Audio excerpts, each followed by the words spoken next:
Alrighty. Hey everybody, I'm Rob the Builder. Can we build it? Yes, we can. Hey, you doing, David and her ladyship? Bassman will presumably be along in due course.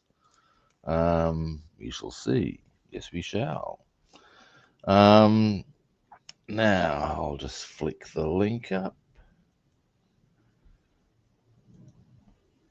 And done. Da. Alrighty. Now this morning I'm just finishing the wheel rims. Don't think there's anything else. Actually, there might be a little bit more chrome I want to do. We shall see. Idly ho. It is, of course, time for the obligatory Coffee time. Mm. Oh yeah.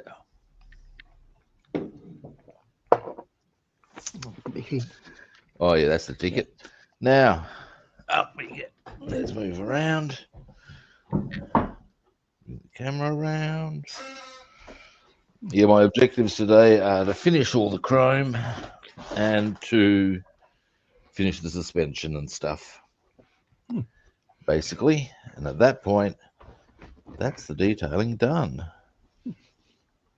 So that would be a good outcome in my eyes. Alrighty. Chris sent me some more videos to watch. Yeah, I've got a truckload of vids in my inbox. I watched about half of them.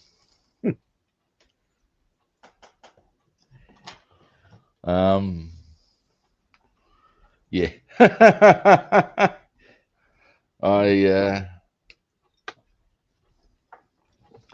don't know if you've seen them all. Yeah, go for his some sort madness.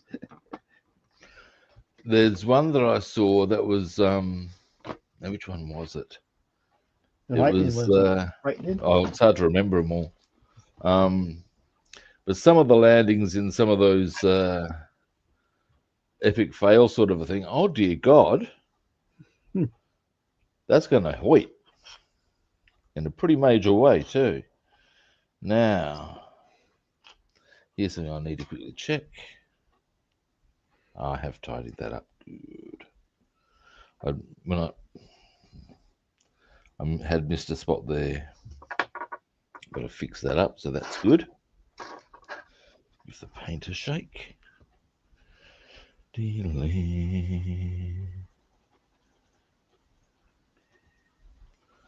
Now, just going to move these out of the way a bit.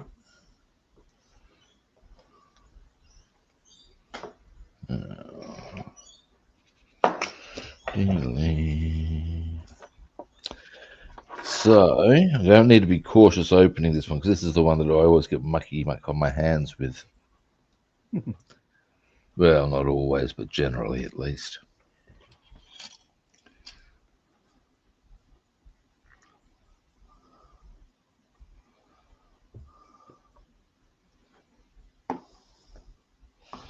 Now, get these out of the way because I don't need them to be here right now.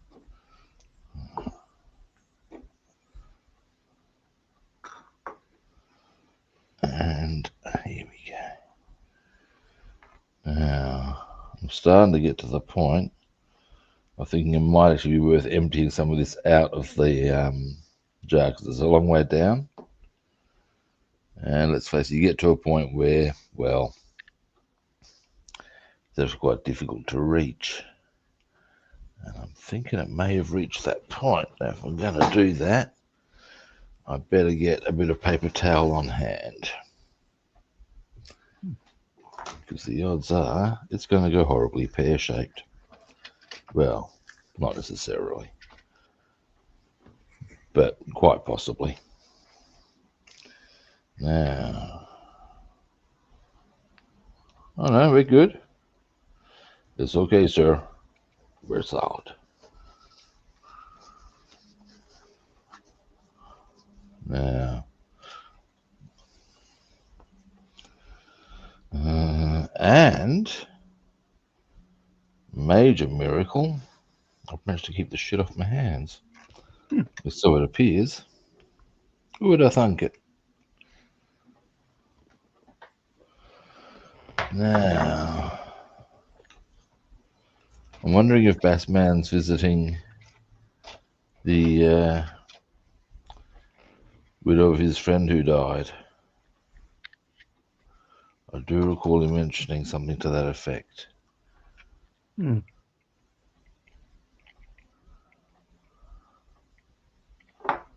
It's possible. Yeah, he said he wouldn't be on tonight, I think. Now, goggles. Where have I put my goggles?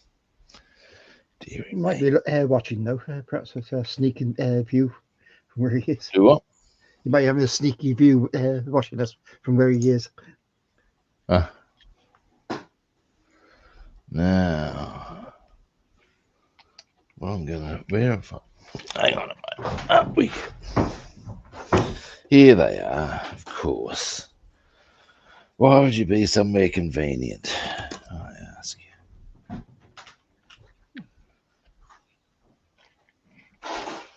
Now,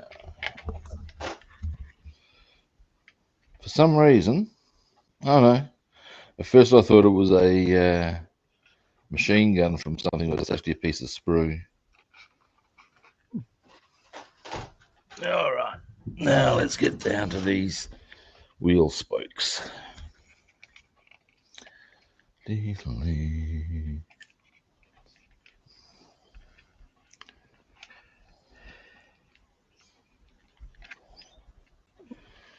And in we go, kids. Let's move that camera around a bit. Maybe give it a bit of zoom.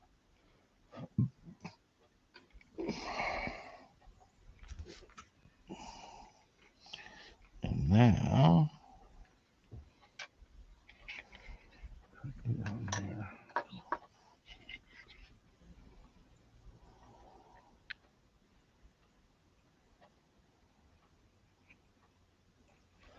there we go.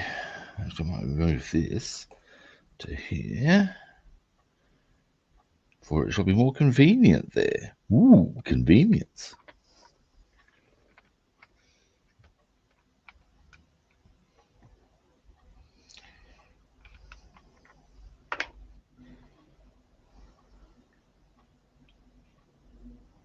There we go. I'm with these wheel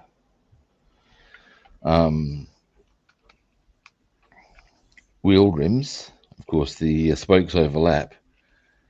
I'm just having mental images of Alfred Hitchcock as a scale modeler. Crisscross. I know, right?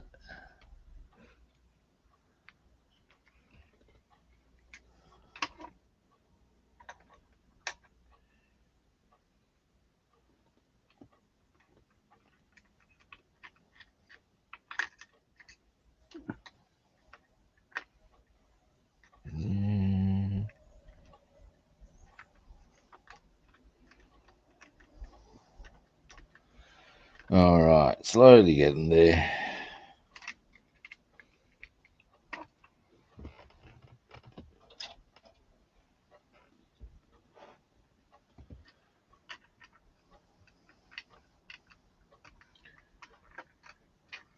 So, what are you working on today, David?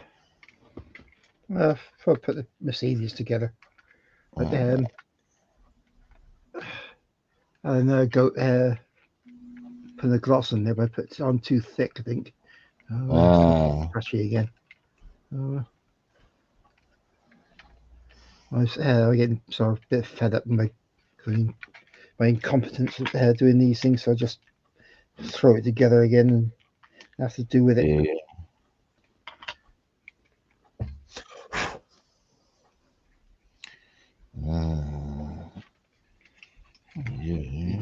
Tom. Now grab a pen. Got a bit heavy with the paint there. I need to unblock something before it dries. Yes, I do. Yes, I do.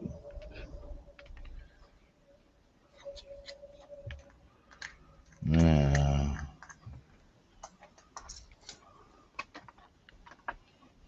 where are you? Here we are.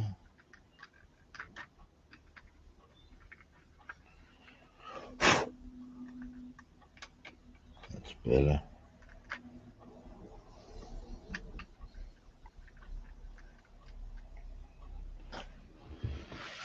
All right, I'll keep that pen on hand in case I need it again.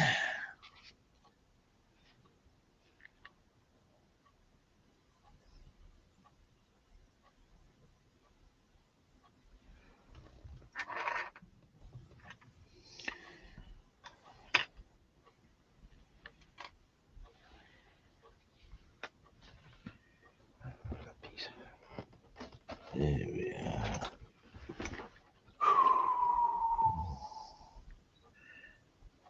Wow.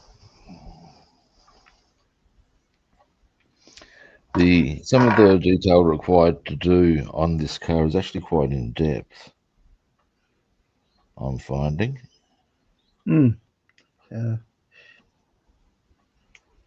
As far as the wheels and shit go.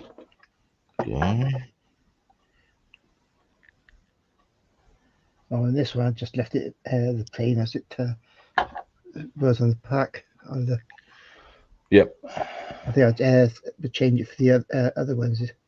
So I just uses this was a test bed.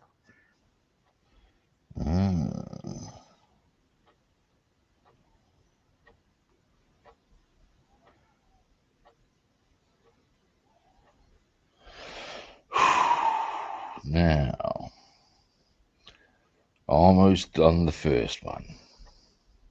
Almost. Now,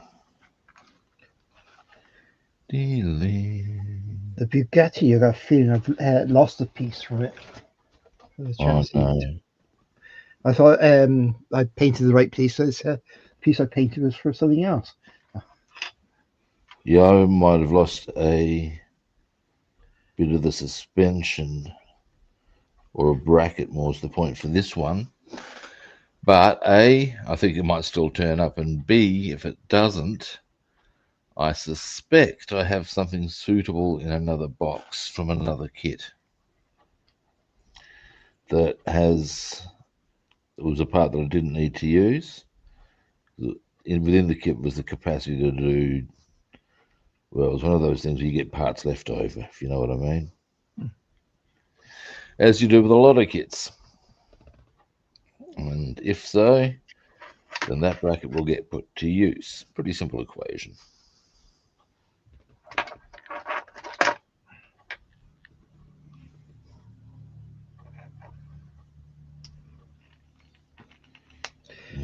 These chrome pens I got from Temu, very helpful.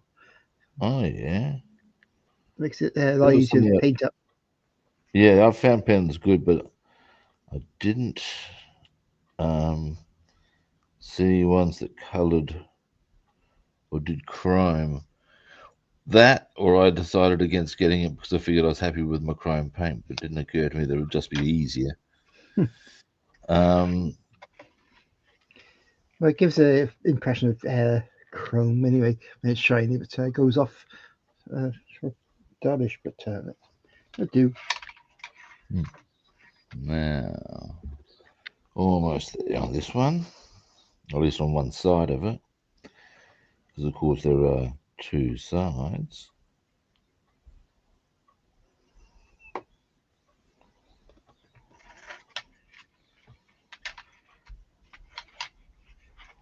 I guess the thing to be grateful for with these quite ornate little spokes is that at least it's a straight line, if you know what I mean. It's not like I have to do little, curvy little bits or little bits of allowance or whatever else. Or it's all good in the hood. Just put on thy brush and draw back.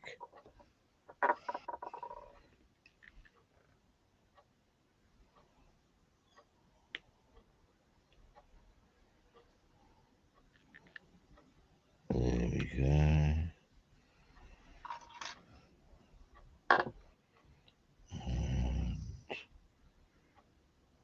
And there we go. And one more. And then there's just some little bits down the bottom and the middle. Although the middle areas, I think I will wait till I get a bigger brush onto the job. Just because it'll be, again, easier.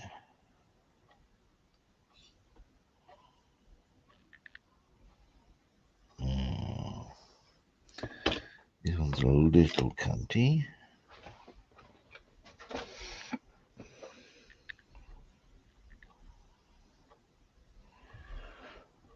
One.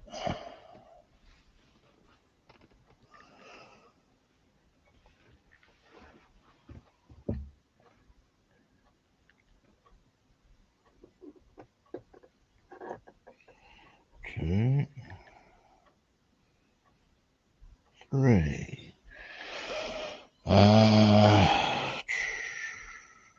4, 5, 6, 7. Now.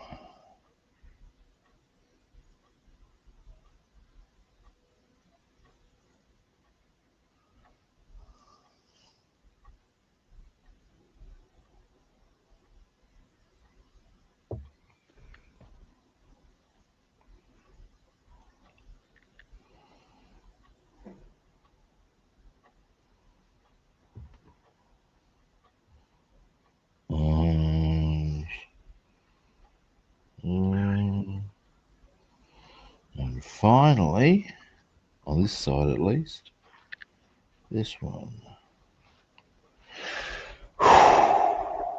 Now, whilst I still need to do the middle, oh, Jesus, bad start proceedings.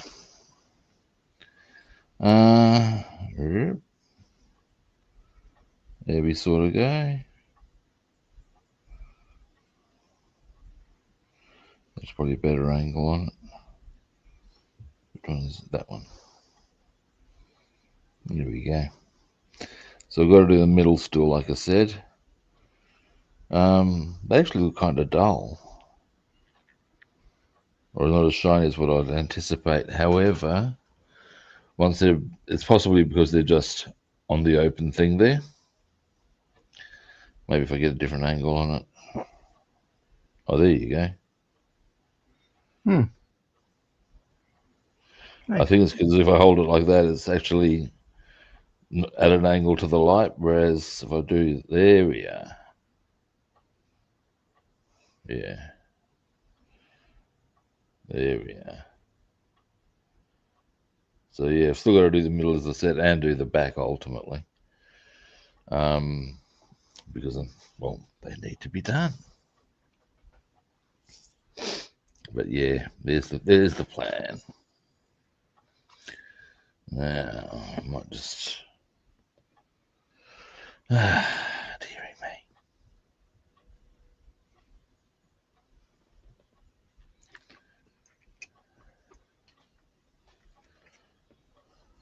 And...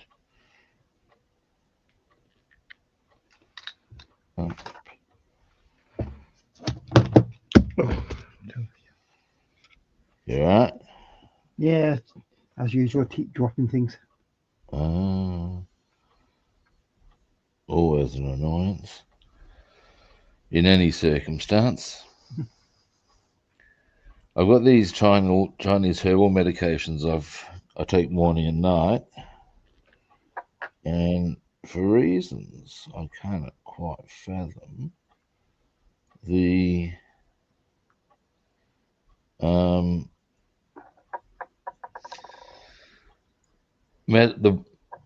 medicines are in these small spheres, which means automatically they're going to roll around your hand and get stuck in the crevices. But if you drop one, it will bounce and then roll off somewhere. And with regards to the shape, all I can say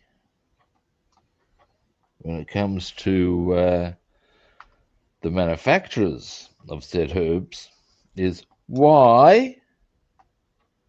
What were you thinking?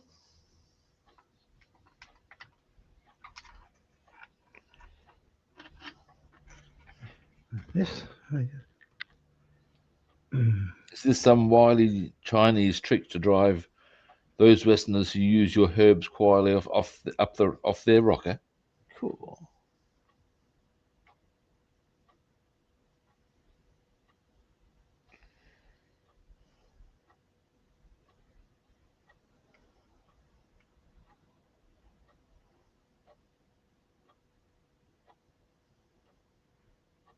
There we go. All right. I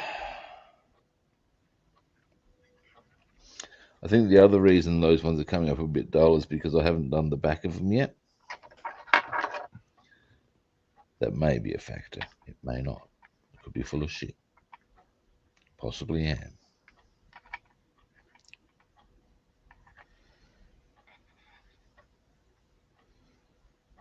There we go.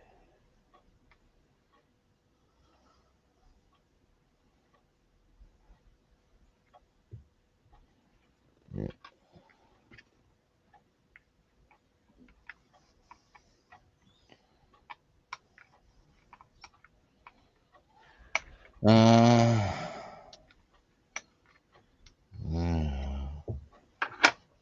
There we go.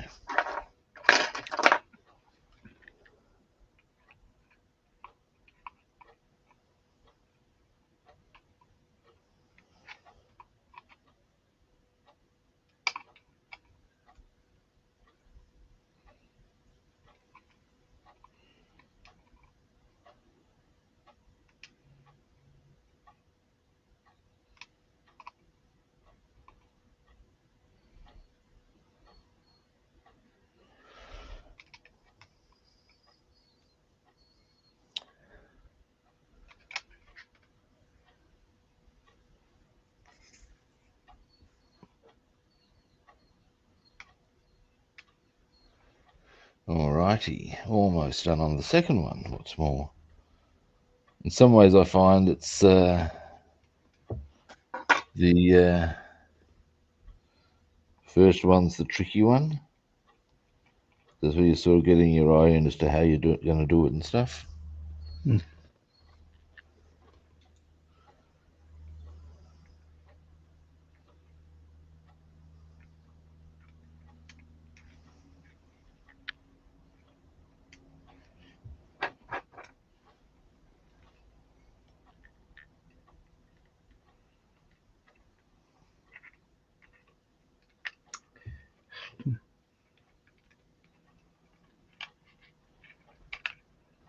All right. Now,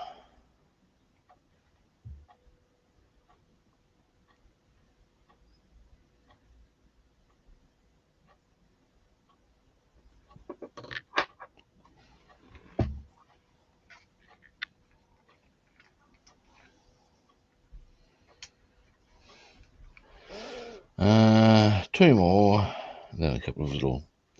What are those things around the rim, I wonder? What's that? Give us a moment. I'll give you a zoom in as to what I'm talking about. In we come. Now, you see how there's these little things around, there's a number of them around the edge of the rim. And you thought, one? It should only be one, really. It's there for... Correct. This is why I'm going, I wonder what they are. If there was one, it would make sense.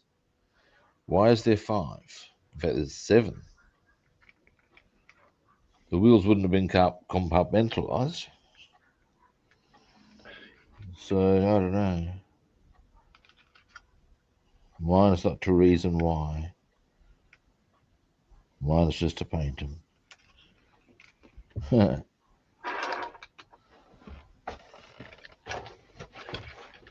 the way they're printed, they look like they're meant to be there, all of them. Yeah, they're on mine. Okay, there you go. So you can see exactly what I'm talking about.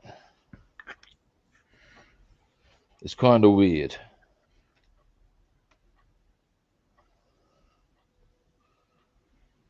Now,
and done. All right. Oh, got a bit clumsy there apparently. That's an easy fix. Just a little bit on the rim there. But there's those two done. At least on the actual spokes, as opposed to the center, which still needs to be done. Now I may as well as do the backs as well while I'm here.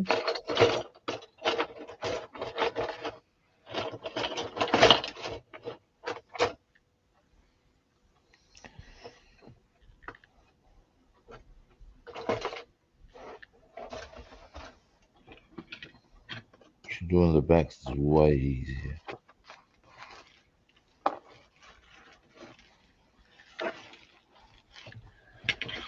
Happily.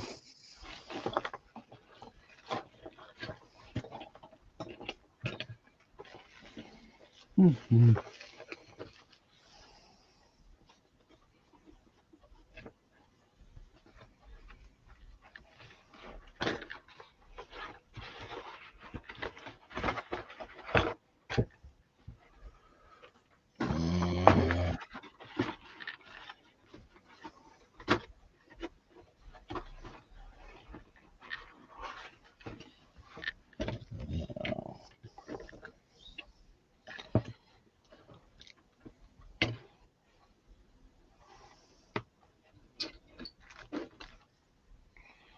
Coming around there. Delay.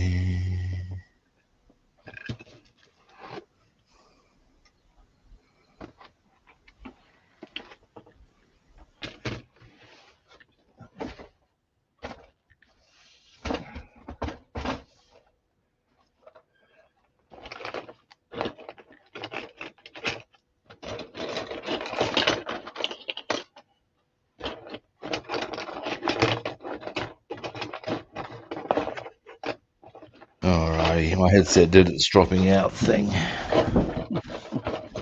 So, at least I've gotten that out of the way, I guess.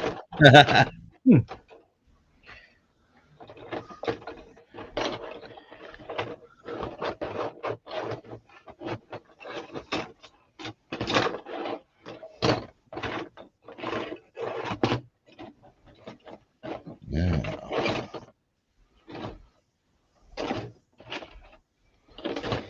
That's great.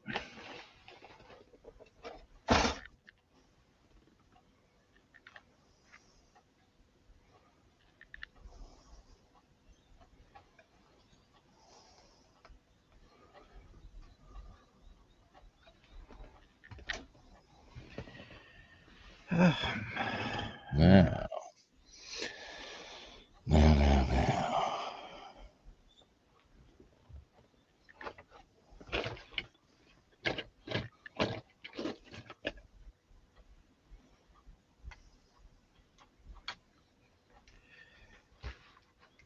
We had heavy rain all last night, but today is nice and sunny.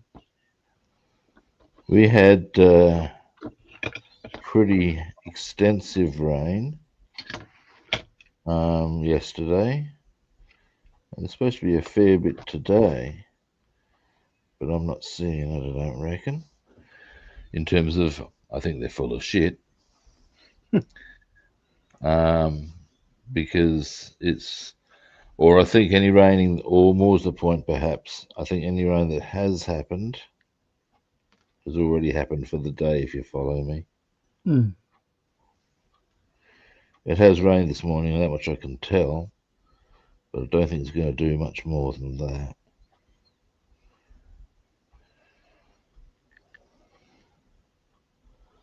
I'm also noticing that these spokes have a bit more to them than just front and back. You need to get right into them. Jesus.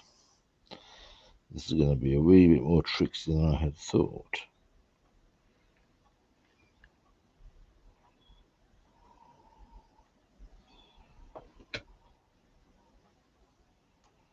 This is one where they might have been doing us a favour to print these in chrome. Never mind.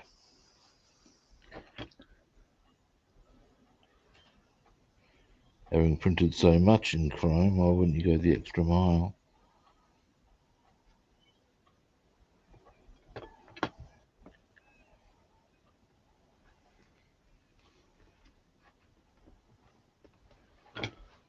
All right.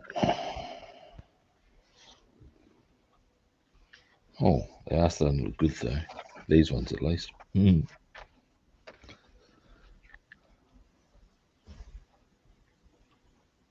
Oh.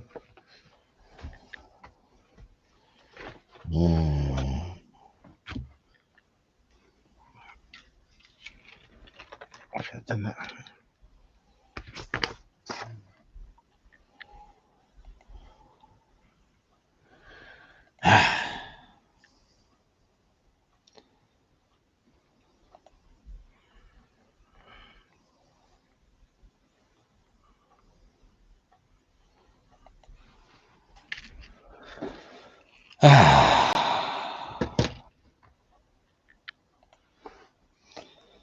Yes, it is worth doing the side bits. It is adding a bit more, what's the word I'm looking for? Depth of colour, I guess.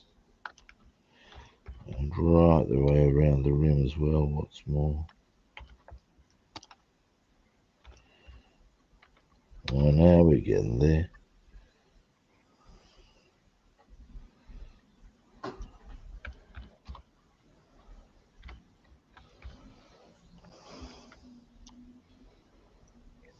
Yeah, these are going to be fiddly as fuck in the long term. Or not in the long term, but going to be fiddly as fuck. But the result will be good. You know?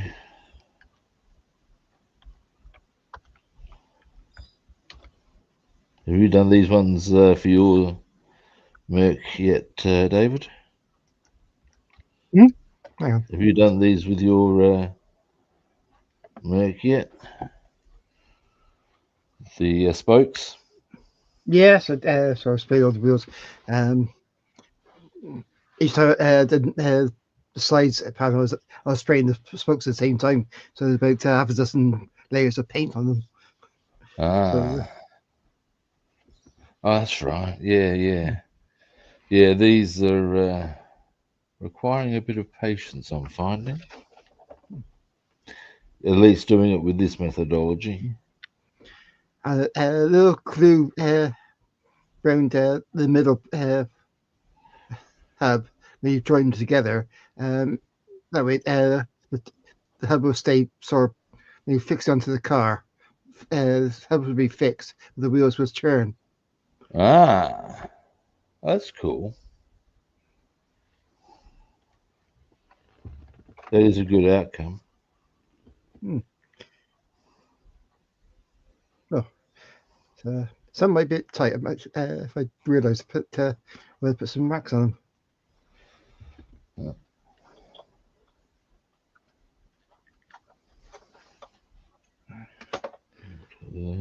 Just slide it in for there to here.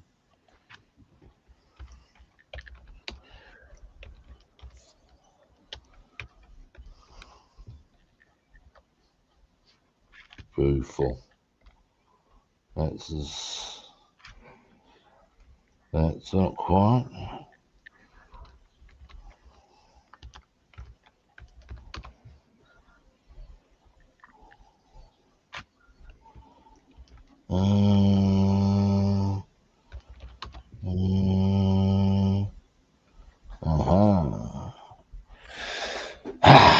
Dearie me.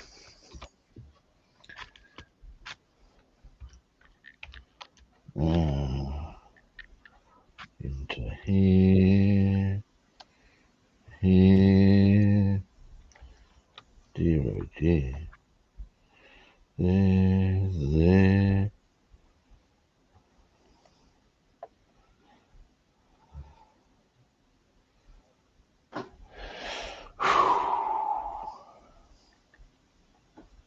Let's just rotate this casually. I guess if I go one way then the other, I will find all the spokes that need to be done.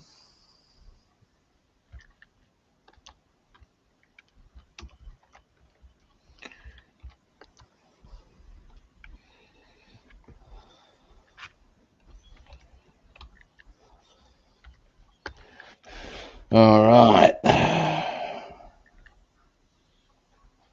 Round, round, round. I see you.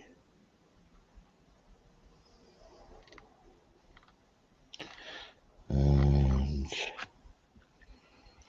that's right now. Hey, Columba. This way.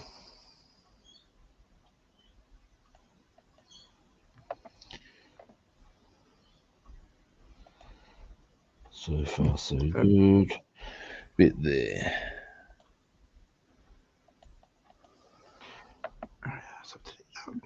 So into here. There. right. Oops. There. There. I'll be able to get on with assembly tomorrow, but I'll still need to do some little tidy ups in the wheels. But that's okay.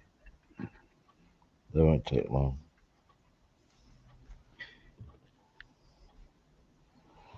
And then I'll be able to get on with assembly, which is rather good.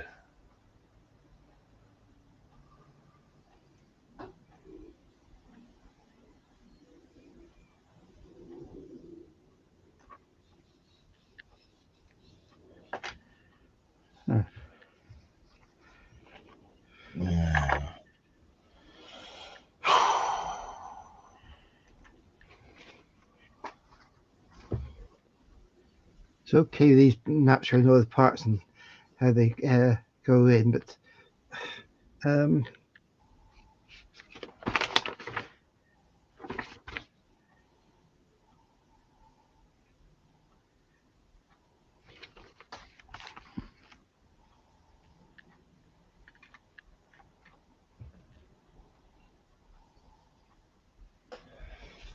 Now,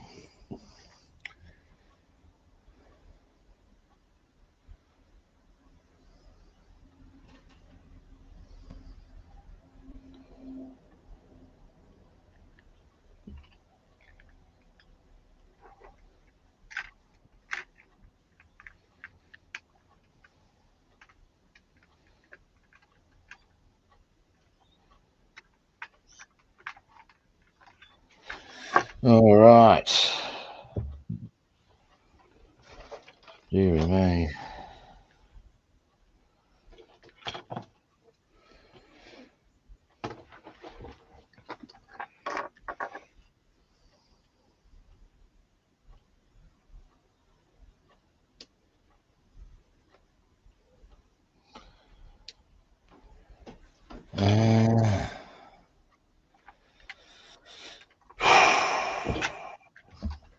As Bassman would say, and breathe.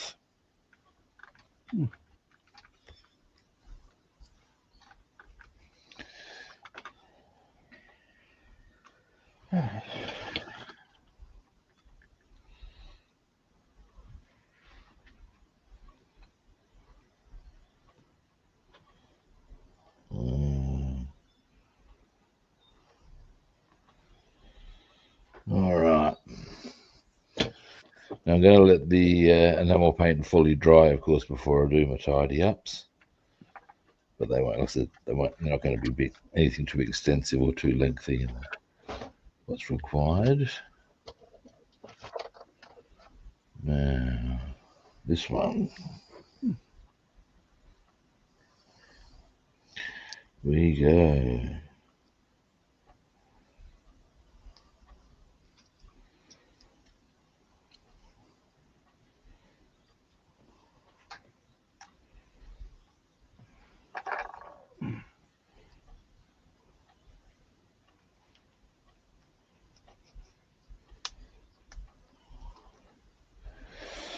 All right.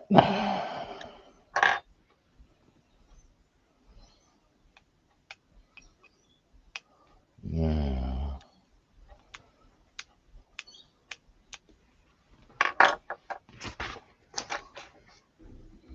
next.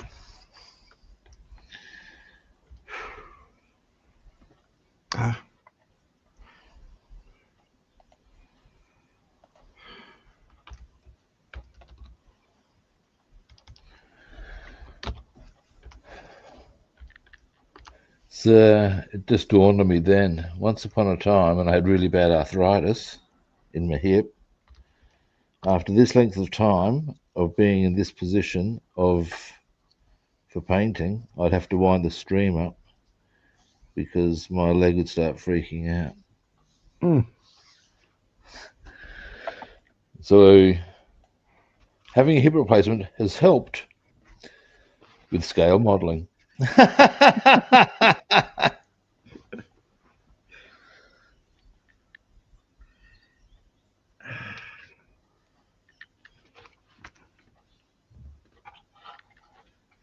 Oops. Oh well.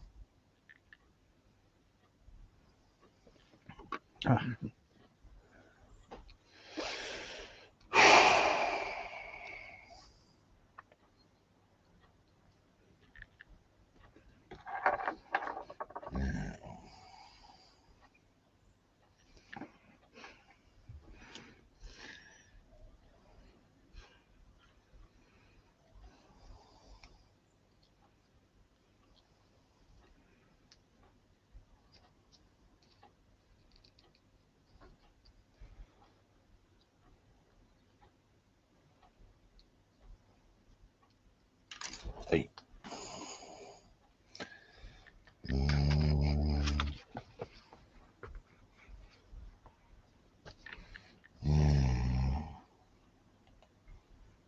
There.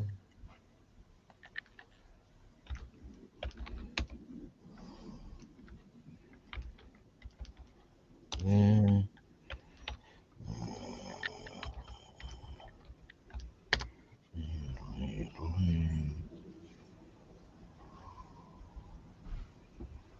I see. That's good.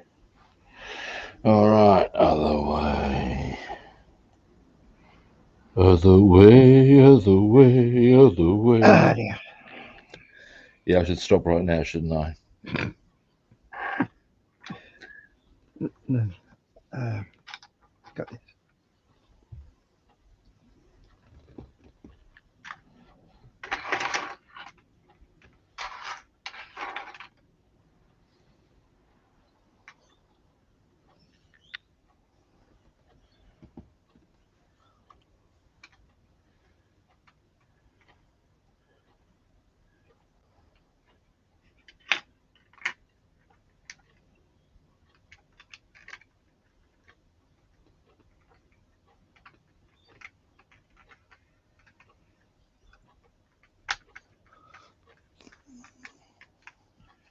might have done that wrong.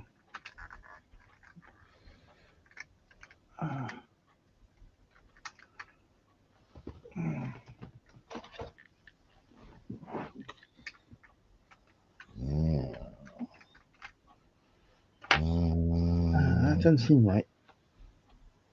What's the matter? Oh, dash should be in that sort of position. So I got it in, but it's getting the back and the front part dry fitting. See if the dry fitting they fit together on here. They don't. I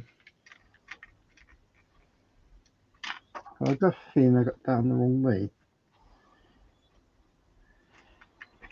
This is annoying because the instructions don't help. My paint is getting a bit like the gravy of Handel and Haydn and Rachmaninoff in the song Decomposing Composers. The verse is Handel and Haydn and Rachmaninoff enjoyed a nice drink with their meal. But nowadays no one will serve them, and their gravy is left to congeal. And my paint's starting to do that. It's been out of it for a bit. Probably need to top that up.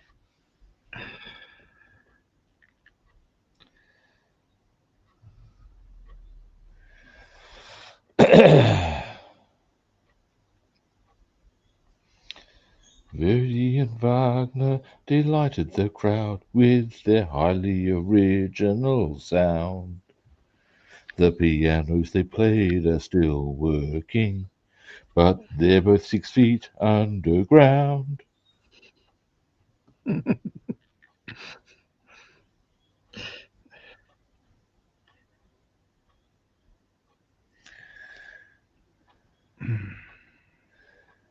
They're decomposing composers.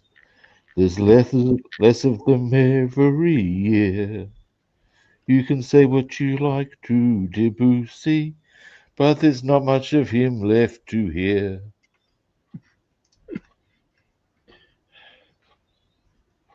Nice ones. Yeah.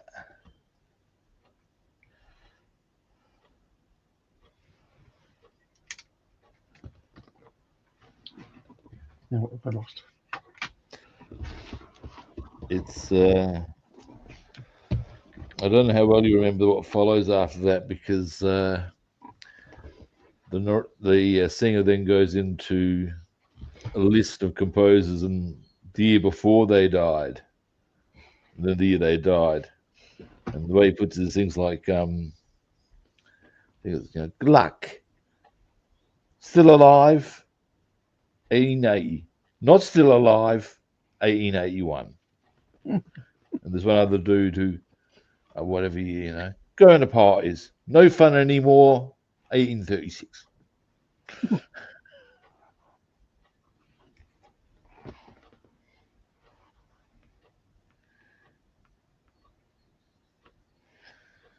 Yeah.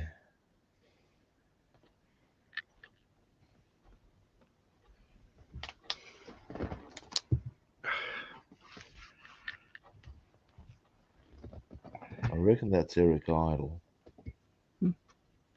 who actually does the vocals in that. That and the Money Song, amongst others. And the Galaxy Song, actually.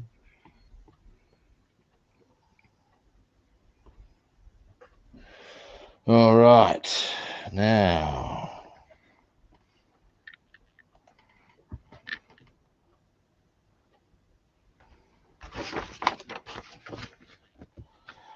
All right. So these are. Oh, God. Now, yeah, as a fear, getting mucky muck on my hands. Give me a moment. Give me a moment. Which means I'm probably getting mucky muck on my brush. Give me a moment. You get out the way. You come here. You come here.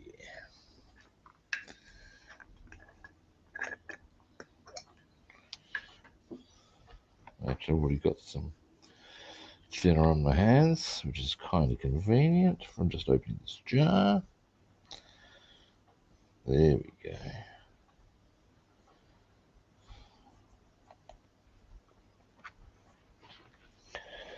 And whilst I'm here, I will clean the brush. Might as well put a bit more thinner in here, just for good measure.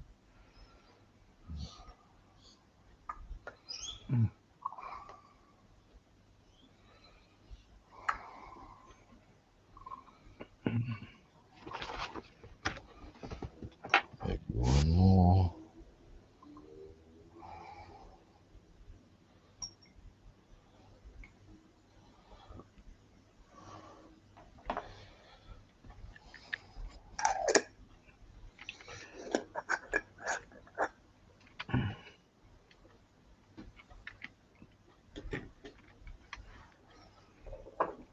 Okay. Now, I would suggest the brush will benefit from a bit of a refresh anyway.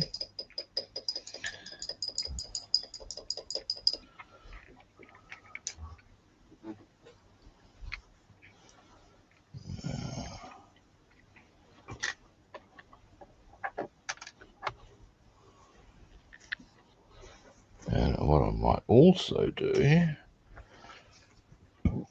very quickly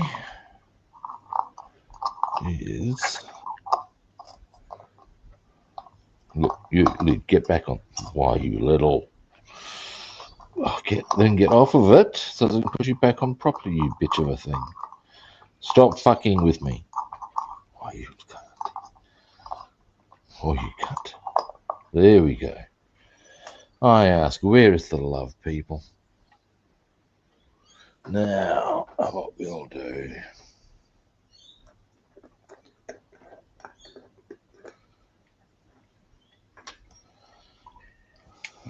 Ding, ding, ding.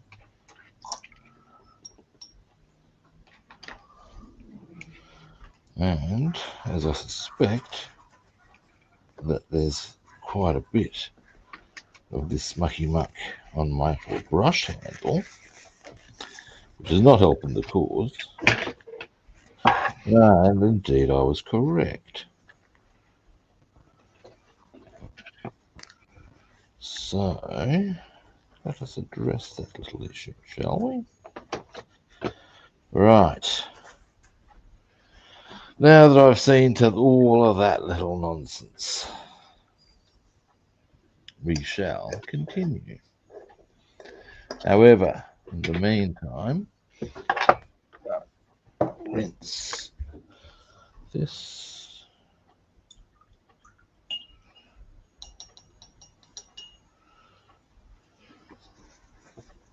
Oh, Bassman. Oh, it's right. Isn't it? Okay, the link's up there if you can find it.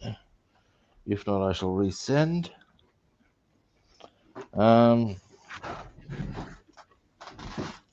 Here we go. Give us a moment. Bassman is here. Boom, there you go. How you doing? What's happening, fellas? What's happening? Hello. Well, I'm getting stuck into the spokes on the 540, and they're pretty fiddly. Fiddly, fiddly, diddly, dee. Oh yeah, diddly dally dally do.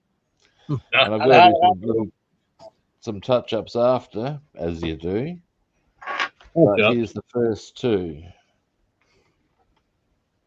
If I get the angle right, there we go. I'm shaking my leg on it. I'm shaking my leg on it. It looks good, man. That pretty. Yeah, I've got to do the insides back to the front, which will actually help it along a bit more. But you have to do what you'll find when you do these is deciding to do a sag thing. What does it do? Sag. Anyway, yeah, every now and again it sags for some reason. Anyway, when you do these, what you'll find is you need to do front, back, and then on the insides. That's a song, right? It probably is. That Back. and possibly a sexual position, front, back, and insides. I think that's the position I caught my grandparents in at one time. That's funny. I saw this thing where somebody was selling stuff that they called it was part of a deceased estate, was the premise. No worries there. But the true joy of it was that they were selling what they called antique gymnastics equipment. Antique gymnastics. Yeah, you see where this is going, don't you? That's and either they were hellishly naive or they're hoping other people were, because this was straight out the fact was that their grandmother had been a dominatrix. Oh, it was shit. pretty obvious. Yeah, this was stuff that cuffed people up into all manner of other behaviors. Damn it, man. And that's funny. Oh yeah, vintage gymnastic equipment. Yeah, whatever you want to tell yourself, man. Gymnastic. Your grandmother was quite the athlete, it would appear. Should have had only known that phrase back then. Grandma, are you doing antique gymnastics? Yeah, that's it. The one of the it reminds me a bit of a cartoon I saw years ago. Around Christmas time, it was this one came out, and it's got this father looking with a concerned face at his son.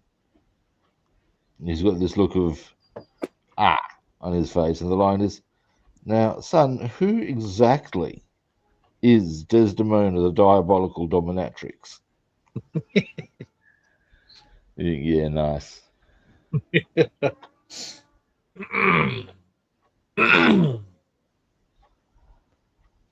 Well, our day got cut short today. Bass boy got sick. He had to go to school Thursday to do his ACTs.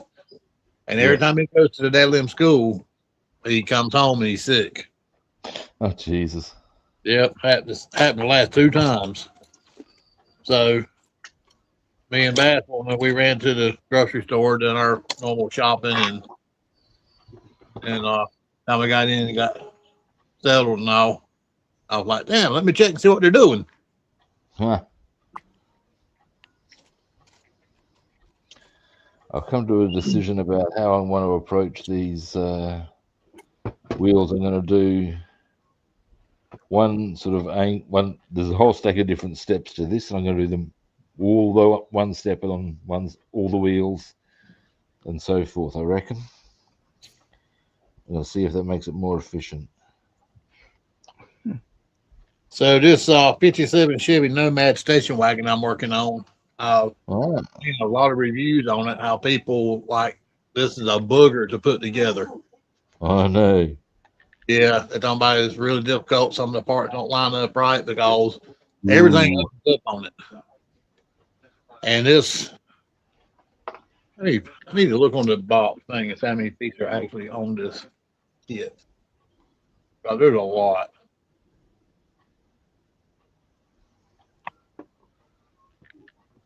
We need to find out how many pieces are in the kit. All right. And breathe. Yeah, that's it.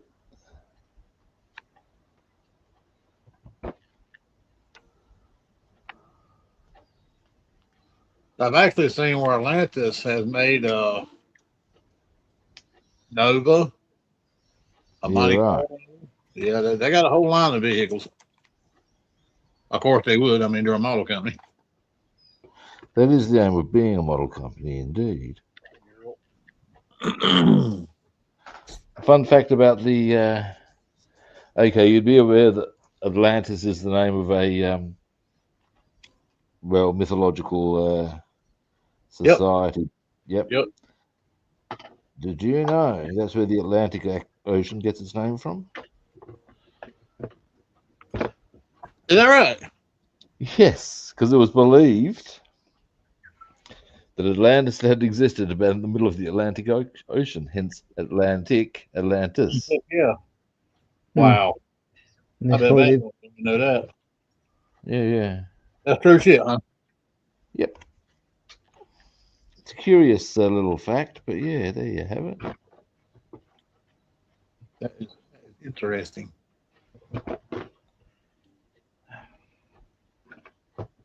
Reckon there ever was an Atlantis? Nah. No. No, and I'll tell you why. Oh man, there were no There's my certainly not in the middle of the Atlantic Ocean, at least. childhood belief. But I mean, I know that Atlantis was supposed to have a circular harbor. Now, fun fact. This is correct. Carthage had which is pretty much in where Tunis is in the modern world,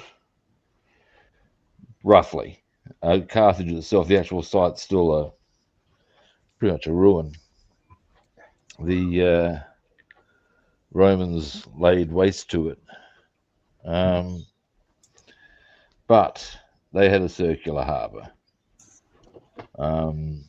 So there's some suggestion this is where Plato may have gotten the concept. There's also some suggestion that some of the things of which he spoke of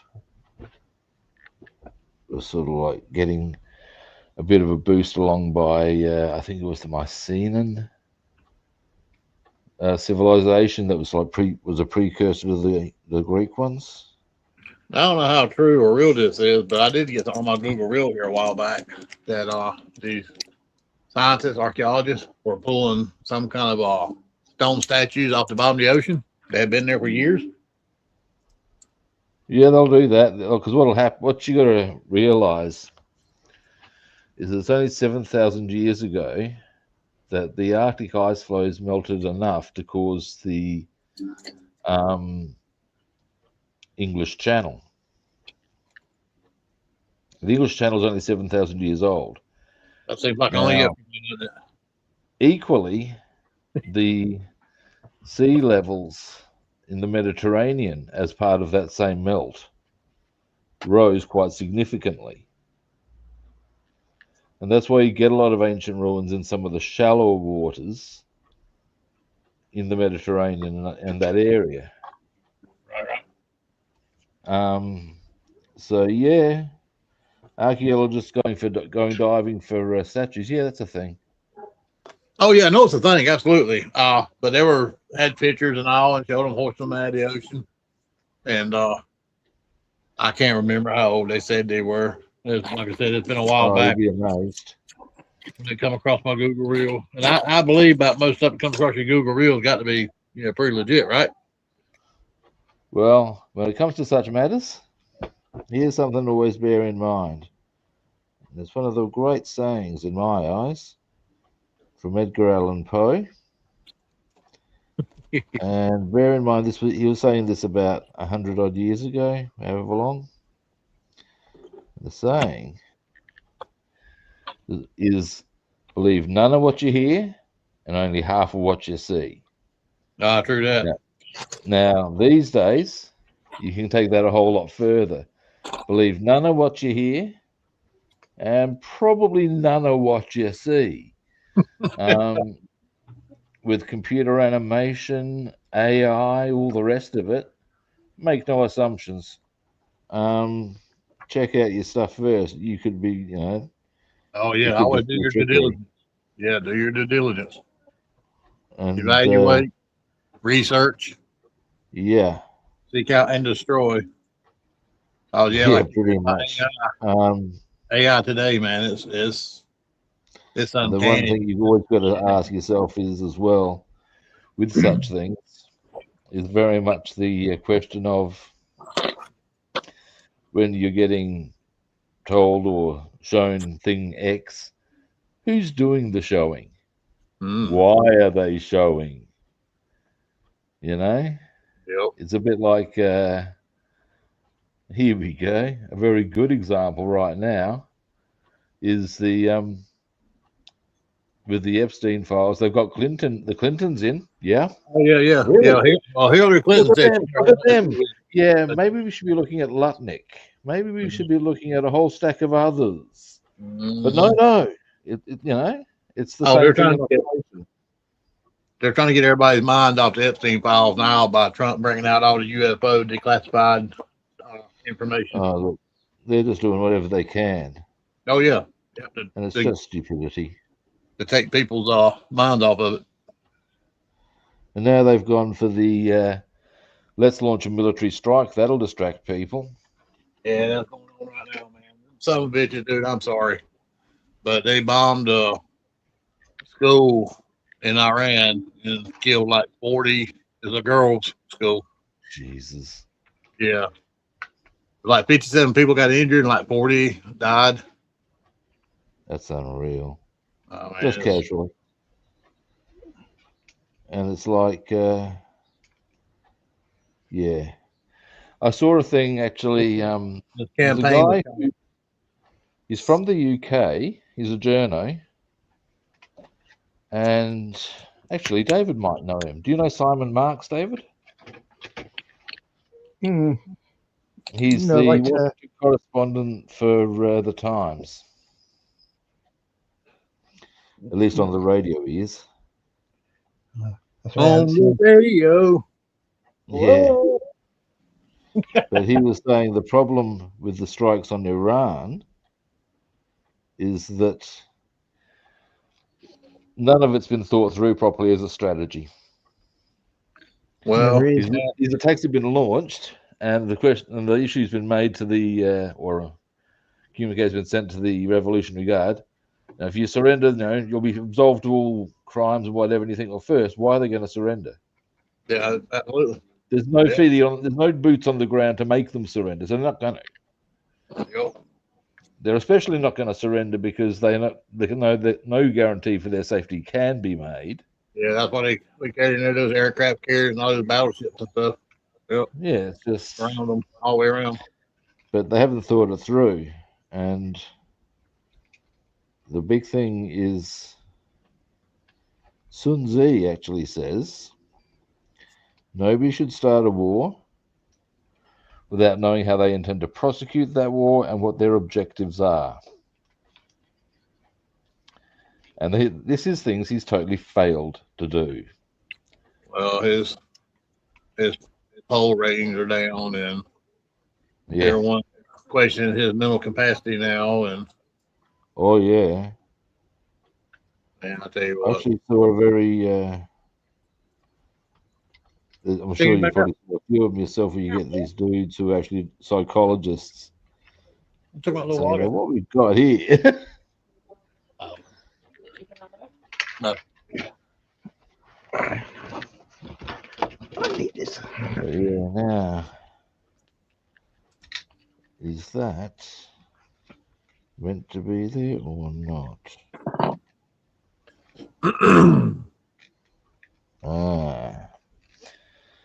Now I've got a little bit of flush to scrape out, I reckon.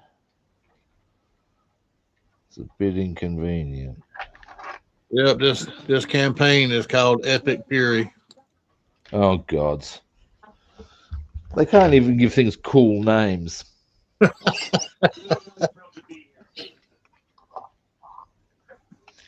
Epic Fury, please. Epic Fury. Yep. I mean, during the Second World War, operations had cool names. Overlord. The Germans had Barbarossa. Operation Neptune. Operation Mincemeat. Operation Market Guard. These had cool names, man. Operation Epic Fury. Oh, fuck off. Big Fury. Yep. I ask you. Off with their heads. Kill them all. Let God sort them out. That's the one. Deary me. Now, I'll show you the bits I'm looking at on the wheels and going, now that shouldn't be. Let me just give that a rinse. And I tell you what, I wear shorts all the time. And every time my dad Nugget goes and drinks water, that Yeah. very son of a bitch will come here and lick my damn legs. It was once suggested, I don't know if it was pointed out, it's quite the right word, but somebody suggested to me that the reason that dogs lick your legs is because they like the salt. Salt. Yep. Yep. Now, what I'm looking at here is you'll see, let me just get my hand behind. On this one, we got a nice clear wheel, but on these ones, we come around to about there. There's a little bit of mucky muck there. Monkey muck. I like that word. Monkey muck. On the insides there that I'm going to need to get a file on, I think. Mucky muck says it all so well. I'll just check these ones. No, we're good there. Okay. Well, teach me proper grammar. Is it or is it called decal or decals? That I would suggest is entirely depends on what country you were born and raised in. Okay. English is a language that is not always correct, one way or the other. I agree. So I tend not to say militantly this because it's the way I pronounce it, for example. Now, Jesus, really? What is going on with this today? I call them decals. Well, I've heard guys, from where, over here, also call them decals. That's why I was asking. Not because, you're in Wales and Australia, but I've heard people over here in the States calling it decals. That's why I well, as an opinion, say it. As an opinion, I would be going with however you want to fucking pronounce it, mate. That's it. Because not long ago, not long ago, what now? I was going to say, if somebody tries to correct you, feel free to tell them to fuck off. Oh, fuck yourself. That's what that phrase exists for. Those sorts of occasions. True. But not long after I started doing the stream with you, you call it decals, and I was sitting here one night, it was the night you didn't have a stream, and I said, I need to go get my decals. Bassman let me, she said, go get your what? Ah! That's funny as fuck, man. She said, that's wrong. Yeah, these little bits of sprue are easy to get rid of, so I'll do that. Seems we're the bad influence. I am, apparently. I'm an evil man, To the principal's office you should go.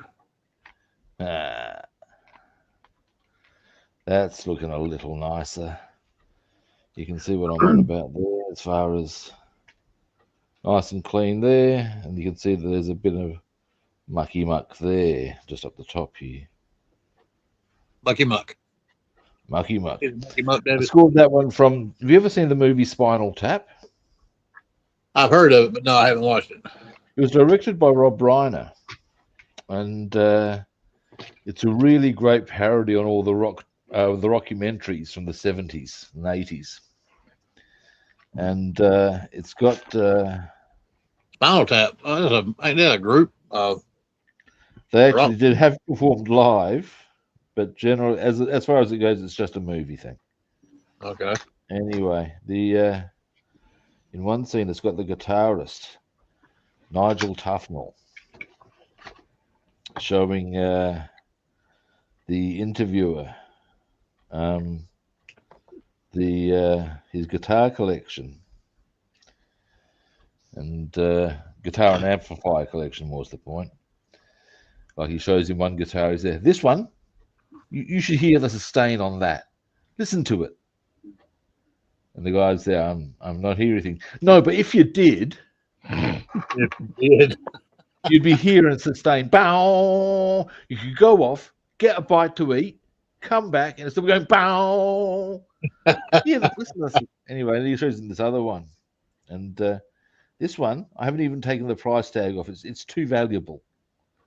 Is in fact, don't touch it. Don't even look at it. No, don't look. And go, I'm not looking. Yeah, well, don't. And then he shows in this amplifier.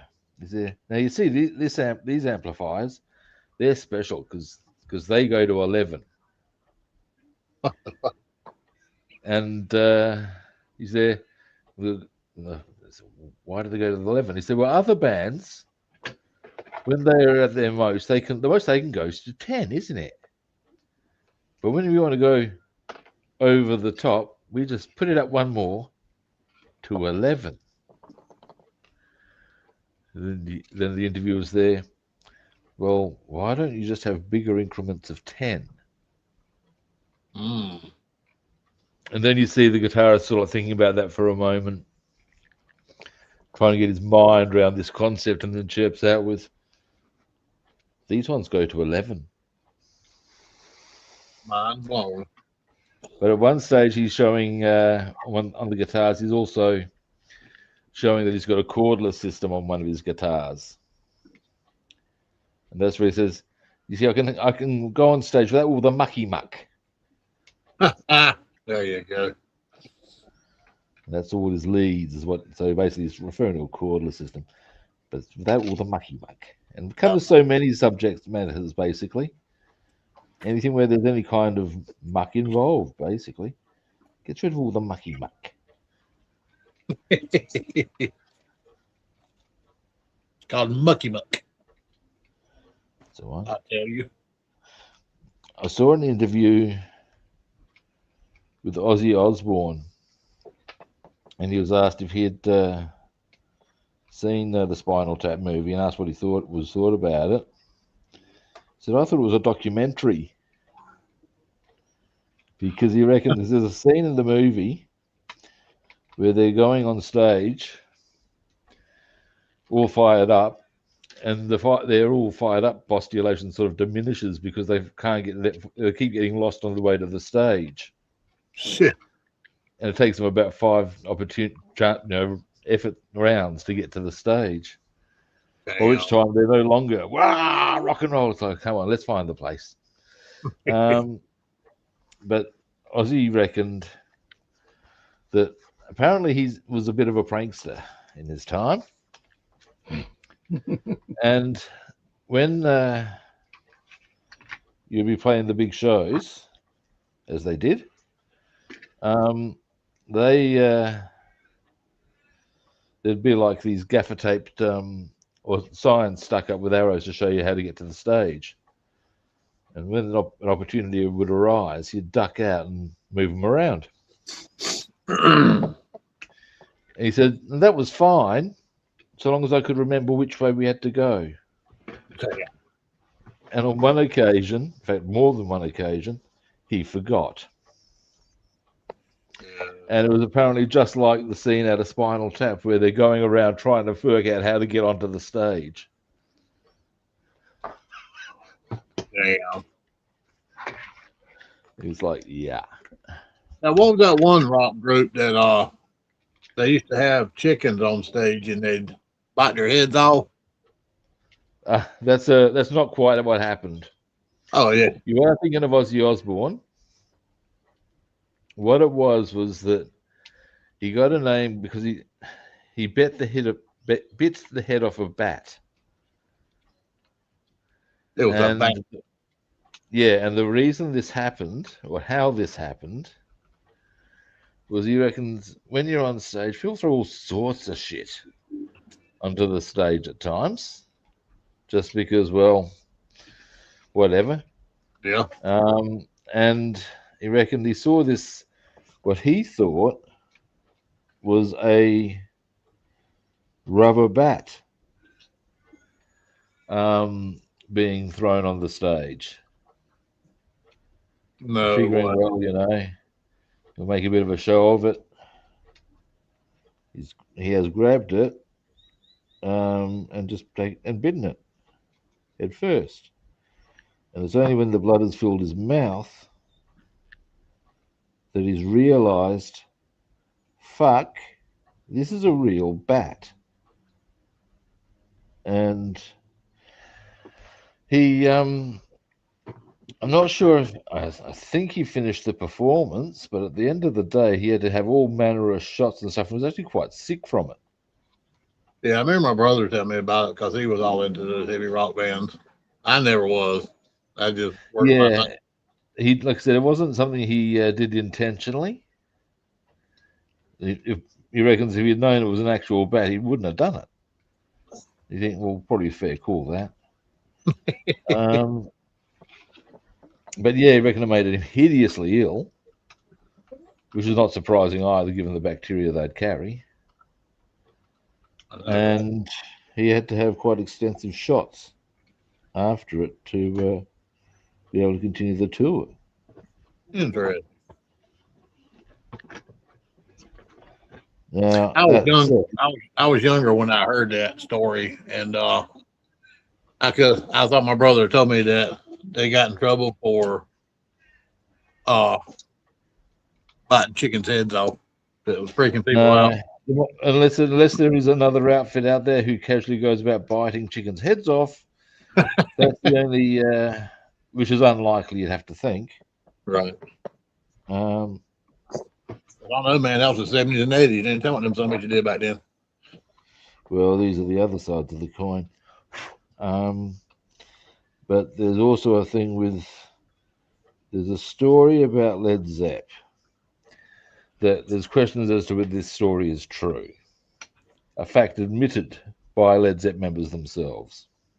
And the story runs that they were staying at this hotel. There is indeed a hotel of this sort in, I think it's Switzerland. And they, the hotel itself is so close to a lake, you can actually fish from your hotel rooms, and people do. Huh. And the story runs that during a party, somebody was fishing, caught a fish, and this is the myth, as far as it goes, that the freshly squirming fish was placed in a manner that caused one young lady a certain degree of satisfaction, shall we say? And the one interview with Robert Plant, he said, well, I'm not saying it happened, but I'm not saying it didn't. And anyway, in more recent years, what it's come to be known as from a few sources is no. A lot of the more outrageous claims that were coming out of their what Led Zepp did sort of a thing file. Right. They were quite happy to let run and play to because it was good publicity. He said, well, yeah. Oh, these outrageous rock stars, they're doing this. I mean, they're still doing some pretty fucking outrageous things. Yeah, they were. Why? Because they're rock stars. What do you want? But at the same time, yeah, there's a point where rock stars are just ordinary people. Is the drill there? And they have parameters, the same as the rest of us. It's like the band Kiss. What's the one dude with the long tongue? I know what his name is. I can't think of it. Gene Simmons. Gene Simmons. There you go. Yep, it's on the tip of my tongue. On the tip of my tongue. Literally. Did you know that Lois Griffin has slept with Gene Simmons? Say what now? Lois from Family Guy. She's done Kiss. Them and the J. Giles band.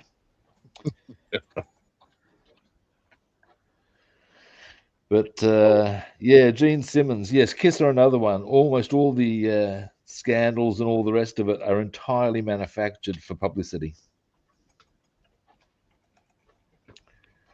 And you got to say, well, from a marketing perspective, they're pretty damn good at manufacturing it for their own agenda.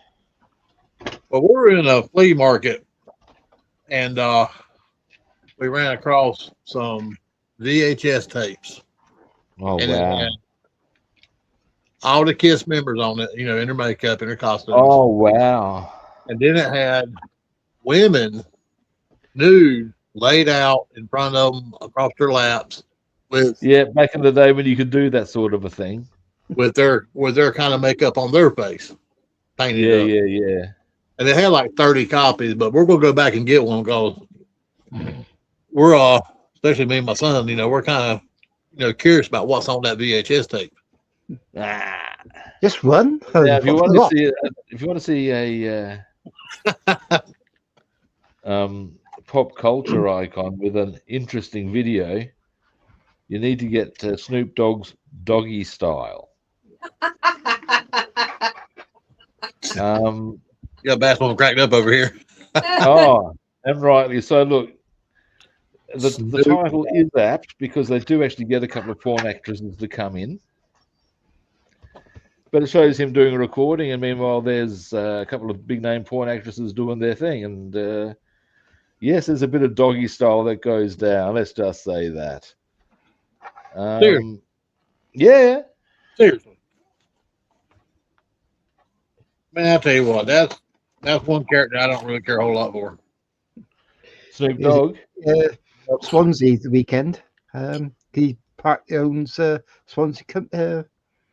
There's when the Rush teams, sort of part owns, and it's their promotion or something.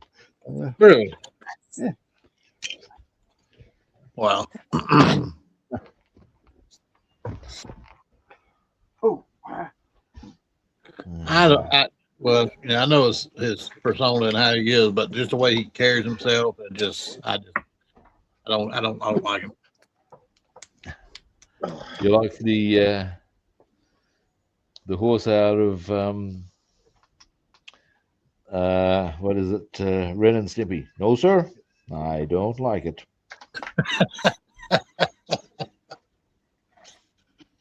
Oh Lord. You kind of wondered there for a while if him and Martha Stewart were doing one another. Snoop Dogg? Snoop Dogg and Martha Stewart. Wow. Yeah, they had a good, they both went to prison, and that's hilarious. Found out they started a cooking show together. I bet they did. Oh, and there's just some characters out there in the industry you just don't. And like Martha Stewart, she doesn't know, and I don't like her. I gotta say though, from early pictures of her, Lordy. Early pictures of her. Early pictures of Martha Stewart. Yeah, I've never seen that. Lordy B. You guys curious? Oh, really? Yeah. Yeah, I see pictures of her when she was like doing modeling and shit, man. Good Lord. She done modeling. Yeah, that's how she got places initially, I believe. Martha Stewart. You know the lady that you know is the person for the kitchen. I think we're talking about the same person. Yeah. She had the Martha Stewart cooking show. Yeah. When she was young, boom. Huh. Yeah, Bassman pulled her up, and well, I guess you could say back in the day she was a looker. Oh yeah. I can concur with that. It's I'll tell you who's another couple of one who's actually no longer with us, but check out pictures of them when they're young. Betty White will astound you with really is the thought that will go through your mind when you see her when she's young. Of course, she really became really quite more famous as she got older. But yeah, young Betty White, yeah, she's got some chops. And the other one, Helen Mirren, when she's young. Yeah. Oh yeah.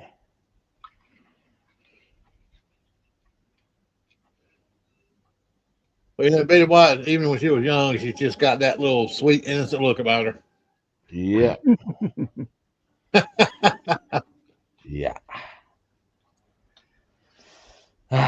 All right. Almost got these spokes done. Dear You don't me. have the look of one that would wear something, seductive or anything. I don't see any photos like that.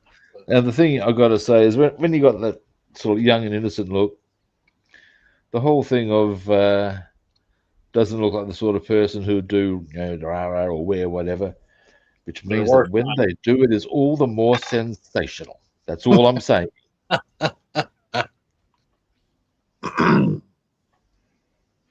Yeah, the ones that look sweet and innocent are the worst ones, aren't they? It's always look the line I'm looking to bandy about, the old classic. It's always the quiet ones. Yep. Watch out for that librarian with the bun in the hair and the glasses, man. That's what they say. It's the quiet ones that'll get you. Oh yeah. I ain't worried about the man running through the neighborhood screaming with the gun. I'm worried about the one standing in the corner looking at him and laughing.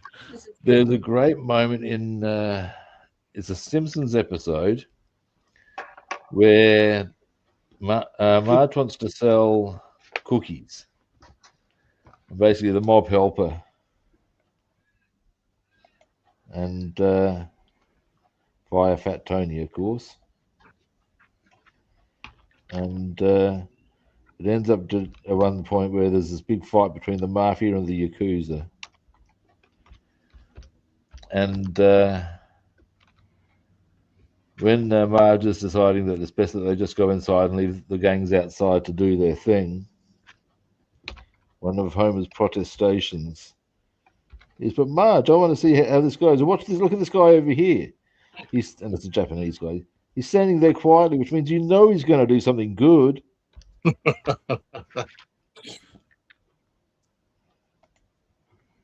Yes, look, there's Helen Mirren. She was. Oh yeah. Yeah, she party. Oh yeah. Woof woof. So when she was older, right there, what did she play in? Oh, she's been in heaps of things. Heaps of things. So many things it's hard for me to. David, can you give us a couple of titles? Yeah, because I mean, I've seen her in some things, but I can't think of any either. Oh, she's been in a lot of things. Who's that? Helen Mirren? No. Yeah. Red 2, Red 3. Latest. Didn't she play the Queen in one? Yes. Yeah, she was playing Queen. She played in Red 2 and Red 3. Yeah, I think it's she's in several. On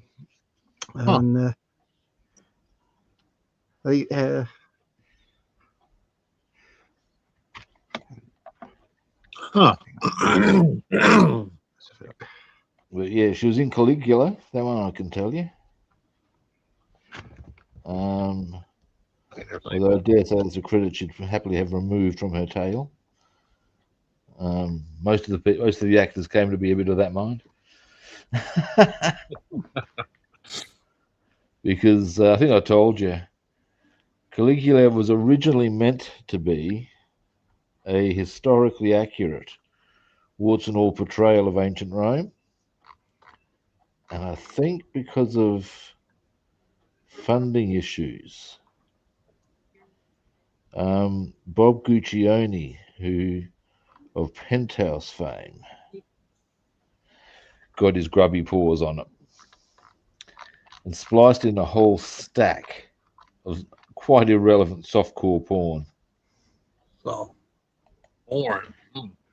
Yeah, and Like none of it was even vaguely relevant to the plot.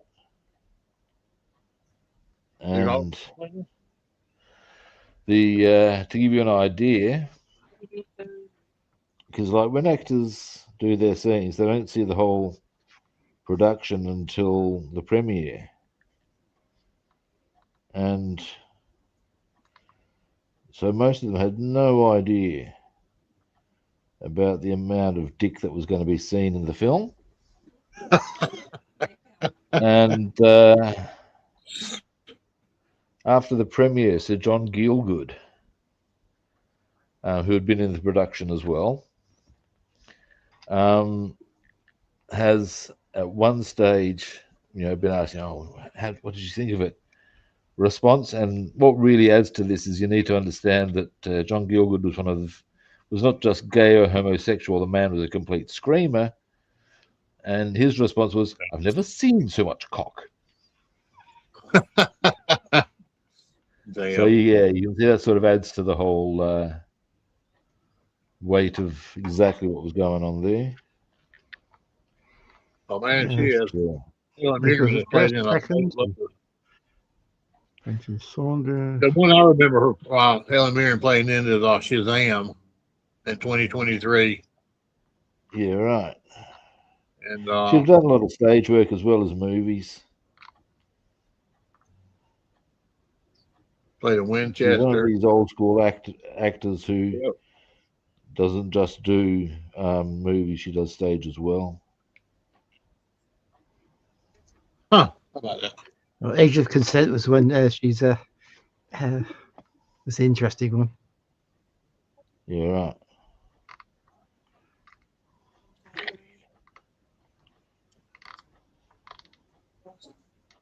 Oh, 1923, the spin-off from Yellowstone. It's played in as well. Yeah, right.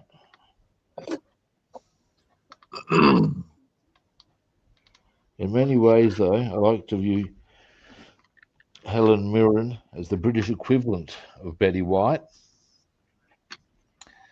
because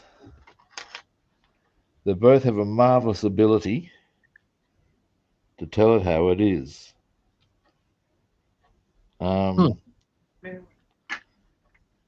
Helen Mirren is quite matter of fact about a whole stack of stuff. When Me Too came out, she actually said, "Look, back in the day, the casting couch was a thing. And early in the career, most girls, if they wanted to get certain key roles that put them in a position where they no longer had to play the casting couch game, they did what they did. That was how it happened." But then she's also added, "But that was then, and this is now." The casting couch, you say? Yeah, it was a thing. Wow. And so she said, "Look, in that regard, back in the day, Weinstein's behavior was not uncommon." But she also added that times change. Yeah, well, that's a pretty fair statement as well. I know they have one of those couches in girls that have to interview to be in porn movies.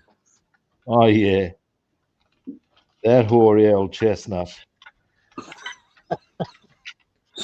There's actually a whole range. Well, as I'm sure you're aware, there's a whole range of vids, but there's one put out by a guy named Pierre Woodman. He puts out a whole stack of his own vids, and it shows him interviewing the lady in question, asking a few questions, and I'm pretty sure these are actual castings. Because some of the chicks have already sort of done scenes or are just straight out up for the chase.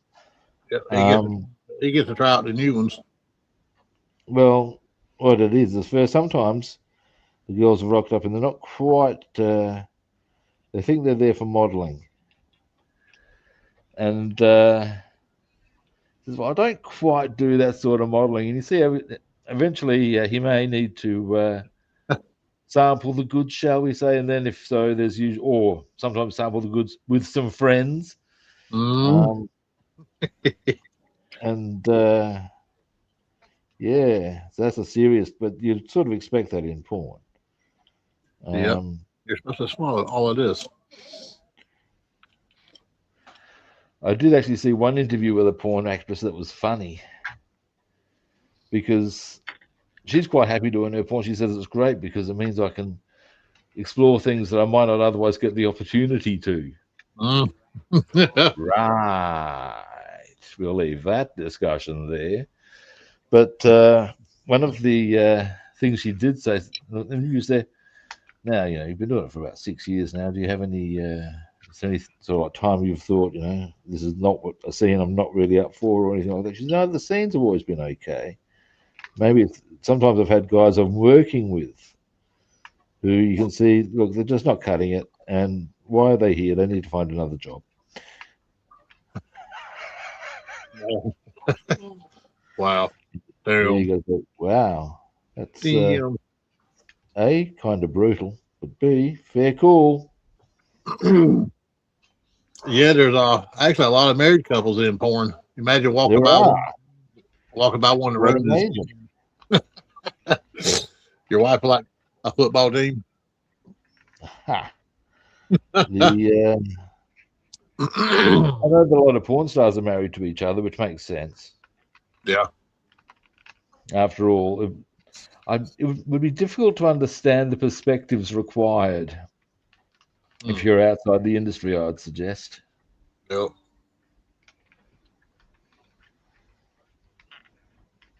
I'm imagining sort of scenes like, yeah, look, really want a blowjob. Yeah, well, I've sucked 10 dicks today already, right? Oh, shit. You're gonna suck mine like that. I beg to differ. I think one of the funniest things I saw on that sort of a front, or on that sort of a basis, was an interview with, I think it was Tara Patrick. And she said she left her boyfriend deeply disappointed because he's been chatting her up and they've gone for a date and he's all keen as mustard, as you'd expect. He's going to be hooking up with Tara Patrick. Ooh, ooh, ooh, ooh.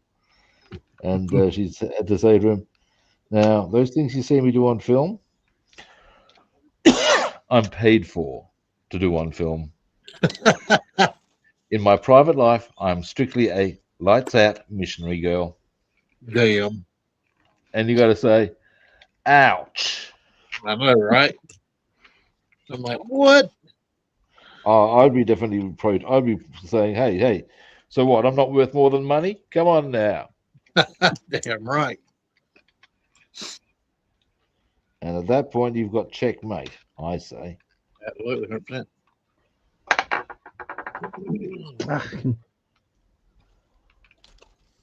It's true. You don't really love me, otherwise you'd be doing the same freaky things you do on film. Ooh, what a giveaway. That is correct.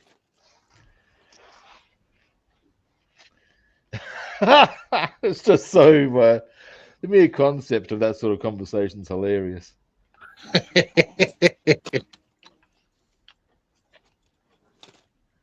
And knowing that somebody's had it. I know, right? Only imagine. I'm sometimes curious as to how the partners of working girls deal. Oh, well, that's a whole different ballgame right there. Well, yeah, it is. And also, let's face it, the partners are frequently drug fucked, so don't really give a shit. Mm-hmm. But if you're talking about, partners of big earning girls, shall we say, because some of them earn big money, some. How do they, is it what's another one for the day, or is it... Why were all the pimps portrayed as black men with big hats? Yes. The leopard furry coats and... Oh, yeah, just tacky. And it's not... Here's an interesting one for you. This guy came into a place I worked at, and he just seemed like an ordinary one of the punters. Nothing particularly special about him, nothing out of the ordinary about him.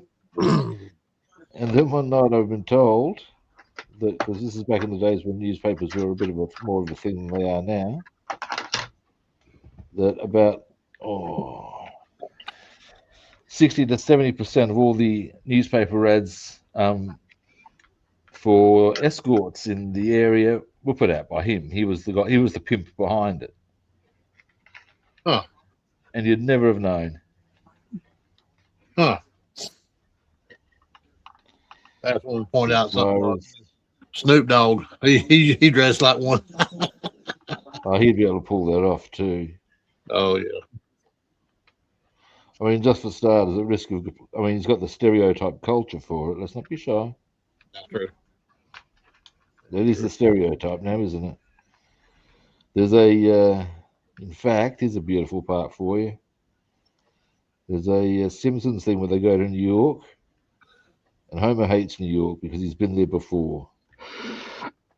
And at one stage, he's inadvertently upset this pimp who chases him down the road. And there's Homer running frantically as he can.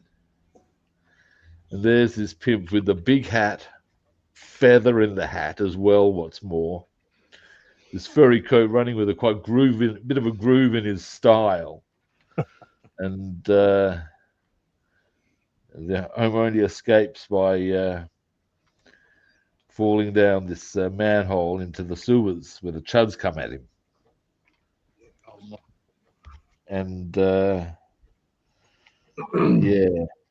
The response is, well, of course you'll get a bad image of New York if you only focus on the pimps and the chuds. Yeah, I might start watching The Simpsons again. I might find it on our channels. I miss it. So Simpsons can be quite educational. Oh, absolutely. It's because of The Simpsons that I know what The Raven by Edgar Allan Poe's about. Is that right? Yeah. Because I'd heard it, first became aware of The Raven. Please do tell. As a song put out by the Alan Parsons Project. And thought it was pretty cool, but didn't really quite understand exactly what the lyrics were meant. Became aware it was a poem, but I never had the chance to read it. But then I saw on one of the Simpsons Halloween specials, they told The Raven. And what it's basically about is this guy who, and indeed in The Simpsons, have actually used some of the direct quotes from the poem as well, which is rather clever.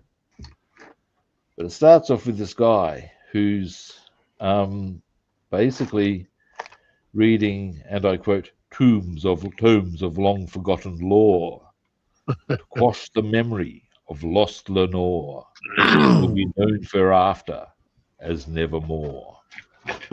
So basically, he's reading these books he's got a broken heart for Lenore. And every time Lenore's going to be mentioned from now on, it will be mentioned as nevermore. And anyway, he drops off while he's reading. And then he hears this tapping at the door. And he opens it. There's nothing there. Whatever. Then as he turns around, there's a raven inside his abode.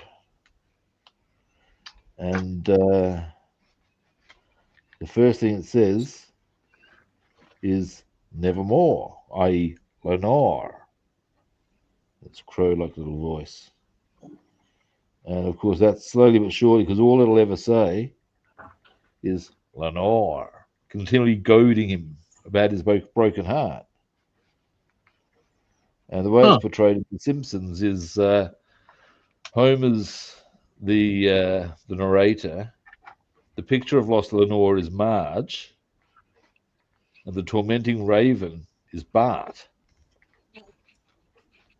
Well, that seems right. But ultimately, the guy gets driven insane by the raven, who never leaves. And indeed, there's a great line out of the actual song that's a quote as well, I would suggest. That is, no words can soothe him, no prayer remove him, so I must hear forever more. Then it goes to a bit of a riff. Nevermore. So basically continually the bird is reminding him about Lenore until he loses his shit and goes insane. That's the story of the Raven. Wow. And I first understood that because of The Simpsons. That's pretty cool, actually. On the topic of the Alan Parsons did a whole album of tales by Edgar Allan Poe. Tales of Mystery and Imagination by Edgar Allan Poe was the album title. He also does a really good one about what's called the Telltale Heart. And it's great. The Telltale Heart's another classic that also appears in The Simpsons, although it doesn't really explain what the dealio is. Right. But it does utilize some of the imagery from the poem. Because the Telltale Heart is this dude who has shares house with this other guy. The other guy's nice enough, and it's all quite okay, except that the other dude, whenever he falls asleep, one of his eyes stays open, and like he's staring at the guy. Yeah, that's actually creepy. Slowly but surely, it drives the guy to such distraction that he ends up murdering him. And Like Billy the Kid killed a man for snoring too loud. well, this is in the same sort of a vein. And anyway, and he thinks he's gotten away with it all because, well, no one's really sort of seen him. No one had seen me. No one would see. What was it? Yeah, but you get the idea. And anyway, so he ultimately, of course, people do notice that this guy is no longer around, and the cops come asking, "Have you seen him?" And it's at that point he's buried the guy under the floorboards. You see, why you were burying him there, I don't know, but that's what he's done. Huh. And interesting. while he's talking to the cops, he starts hearing this beating noise, boom, boom, boom, boom, and ultimately it's the heart of the dead guy beating in his own mind is what he's hearing, but he's not. No one else is hearing this at all. It's just his guilt playing on him. And there's actually even in the Alan Parsons song of it, there's a great line. It's louder and louder till I could tell the sound was not within my ears. So yeah, he's getting quite terrified by it. Ultimately, he breaks down and confesses his crime. Well, so yeah, I guess I can see how I could eat at you, and that's gets used by the Simpsons in the episode where there's a girl who joins Lisa's class who starts to outshine her in just about everything. And as it comes up to the school diorama competition, she shows Lisa how she's made this diorama of the telltale heart. And Bart assists Lisa in sabotaging her because Lisa's tired of coming second to this girl. And once the sabotage is complete, Lisa can't deal with it and actually starts yelling as the song goes, it's the beating of that hideous heart. And then produces the real diorama. So yeah, there you go. Edgar Allan Poe in pop culture. So y'all know people that said that The Simpsons was brain rot. Y'all are all crazy. No, it's quite educational on occasion. And or another one is that you need to pay attention to some of the humor. Oh yeah, absolutely. Like there's because a lot of it's thinking humor, you know. Yeah, there's one great moment where, in fact, two moments they do. One is early in one episode, they've encountered this tree with where somebody's carved their names into it. And Lisa looks at it quite angrily, because of course desecration of nature, and chirps out with, "Why does stupid idiots always think people want to see their name?" And the next one name to come up is the executive producer. You see, it's done differently to the normal title name or whatever, and it's made to fully fill the screen. Yeah. And in the episode where Bart hooks up with the mafia, and eventually, because Skinner disappears and Bart gets charged with murder, they try to get him to take the rap and set him up to look like he's the Don. And but when the movie comes out, because the movie comes out about it, the line it gets told, "Oh, we got told they changed the story just enough so they don't have to pay us." And Holmes there, "You know who I think the real criminals are? Those sleazy Hollywood producers." And that's where the episode ends.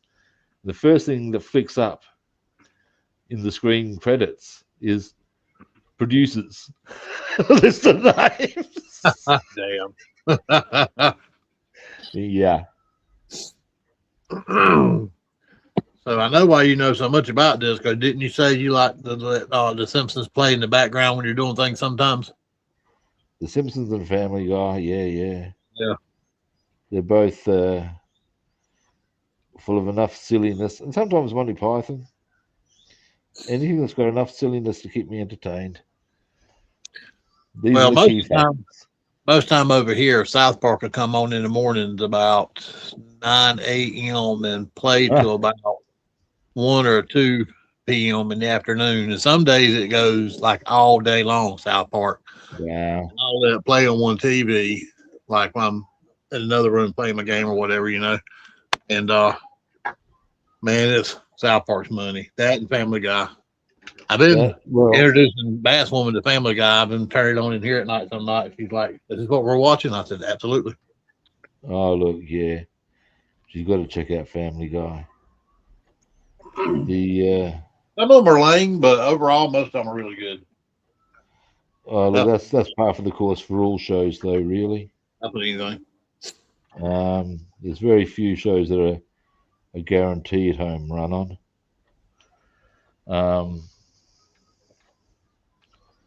So George Lucas. There we go. George Lucas is kind of the freak himself. We're watching Return to Jedi, and a lot of his early shows, movies he made. Oh, yeah. How the women are dressed. Yes. Like Ula, the dancer that's at Jabba's palace. Yeah. So you can actually see where her nipples are pierced. And it's a wonderful thing. And I always look up and catch it at the right time. And the dancer, Jabba's dancer. I know that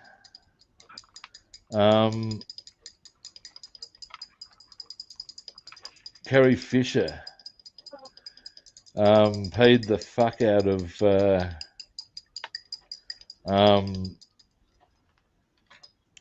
what's his name, George Lucas, at his like she was roasting him, obviously.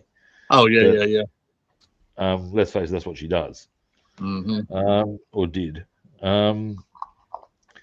But saying, and one of her complaints is that if you look in the modern Star Wars movies, these women are allowed to wear bras and things. That never happened for her. You told me there were no bras in space.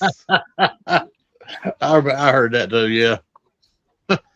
That's fantastic as a thing to bitch about. But you can clearly see when Darth Vader has her in that chamber holding her, and the way she's laying there, when Luke goes in there to rescue her, she's not wearing one. Yeah, no. Well, there's no bras in space. No, he just wanted to look extra fucking hot, which wasn't hard. Not like Game of Thrones until that one time we saw the bra strap. Bassman says, "Go back." She says, "Rewind that." Look at there. And then when we saw Jamie's golden hand, his fingers move. Yeah. Like, damn it, man. Really? Yeah, well. You'd have to say as an actor it would be complete hassle. Yeah, I've never been one to watch how movies are made. I know what they are. I'll tell you one that's funny, and I think most of us would agree with this one, but it doesn't alter the fact that it was a pretty cool movie, and it's Jaws. Oh man, yeah. When you look at the shark at certain points, it's comical. It is, but it's still a cool movie. Yeah, it is. You can tell it's very much mechanical and a couple things of it. Oh yeah, yeah. I know there was some footage of. Yeah. Here's an interesting one for you. They did do some footage with a live shark. Actually filmed off of Port Lincoln in South Australia. Oh, really? Yeah. But here's the thing. Here's where it gets kind of amusing or interesting. What they did was they used a cage with the same material as the full-size one, so it'd be as strong. But to create the size effect, this is a lot of the shots they did for when they had Hooper goes into the cage, goes down to try and inject the shark with strychnine. Right. And they actually put a dwarf in a cage. So when you see sometimes the shark swimming around the cage and it looks huge, that's because what they've done is use the dwarf for size effect. How about that? To make it look, to make it look bigger. Yeah, make it look realistic. Yeah. But the other thing about it, of course, for the poor, and this was something that was absolutely horrifying for the actor in question, I believe, was that the shark, of course, still came along and gave the cage a good solid shaking. Well, I would imagine. Yeah. As you can imagine, a ordinary sized person is going to get shaken around pretty heavily by a grey white, making its inquiries. Let alone somebody who weighs about half what the normal person does. Absolutely. Yeah. So the shark's come up and given it a good solid shake, and apparently it was fucking terrifying. Which is not surprising, it must be said. True that. Who can blame the guy for being shit scared? I would be. I've been shit scared too. You're right. Absolutely. 100%. No denying it. Anybody who says otherwise, I think is probably a liar. Absolutely. Could you imagine if it was a megalodon? Well, happily they don't exist anymore. Not anymore. No. Yep. That would be, God, that would be something to be staying well away from. It's Yeah, from stuff I've seen, fucking megalodons. Yeah, the teeth of the God, yeah, the size of your hand. yeah. Now that said, the only thing that'd actually be genuinely scary about a megalodon um, would be more what they would prey on, because they would have no interest in creatures our size. Oh, absolutely not. No, we wouldn't even be a snack. No. If you look at when you see great whites swimming through the water, quite often, of course, there's lots of small fish swimming casually around them, knowing that the great whites, A, got no interest, and B, even at its most agile, was never going to catch them. So, yeah. Well, what I'm going to do is, once I've gotten these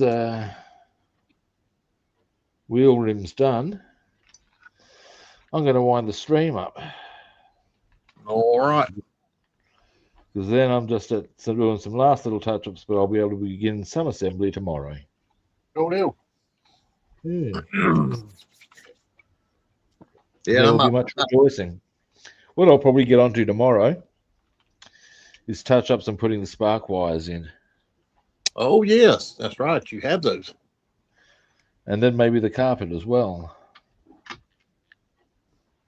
Carpet muncher.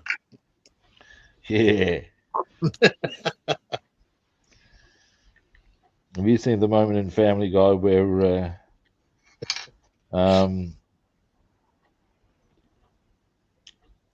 they want to...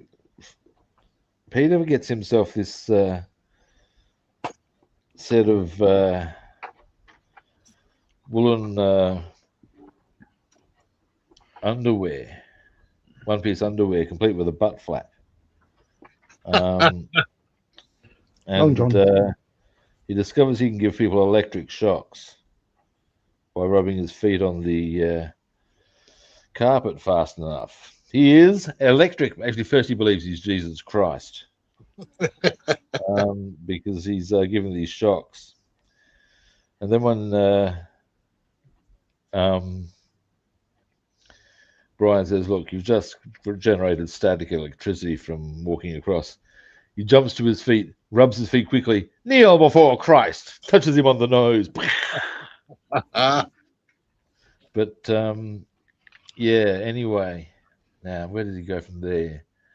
From there to, what was this? There was a point to where I was going with this. That's the early part of the episode. And from there, that's right, the carpet. And Lois gets jack of it.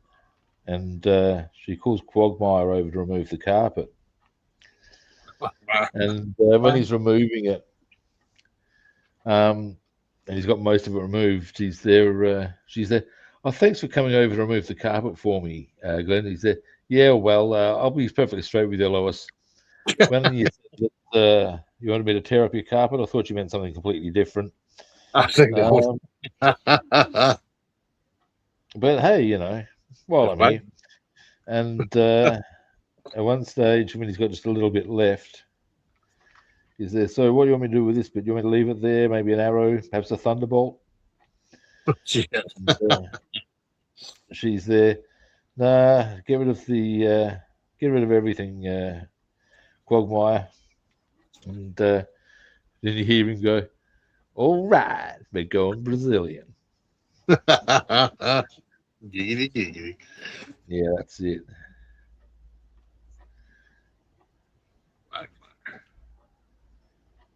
So yeah, the developer of that character, man, he was on point with him. Oh, now these have taken a lot longer than I thought, but I'm going to be getting a good result from. I think there's a little Quagmire in all of us. Anybody who says otherwise just isn't adventurous enough, I say. Nugget, quit. And Get out.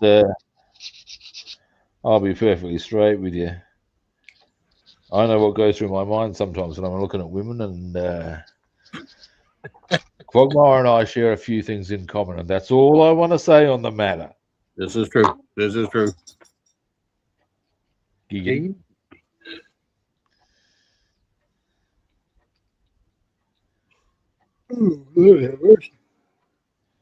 Now, well, they're almost done, happily.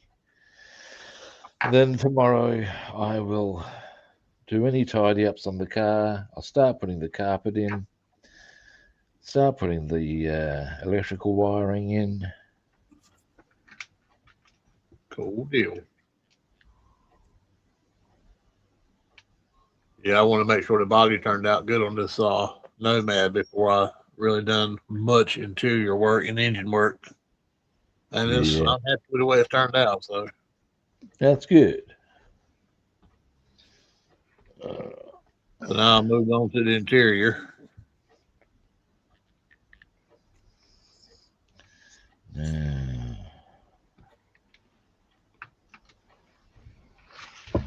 Oops.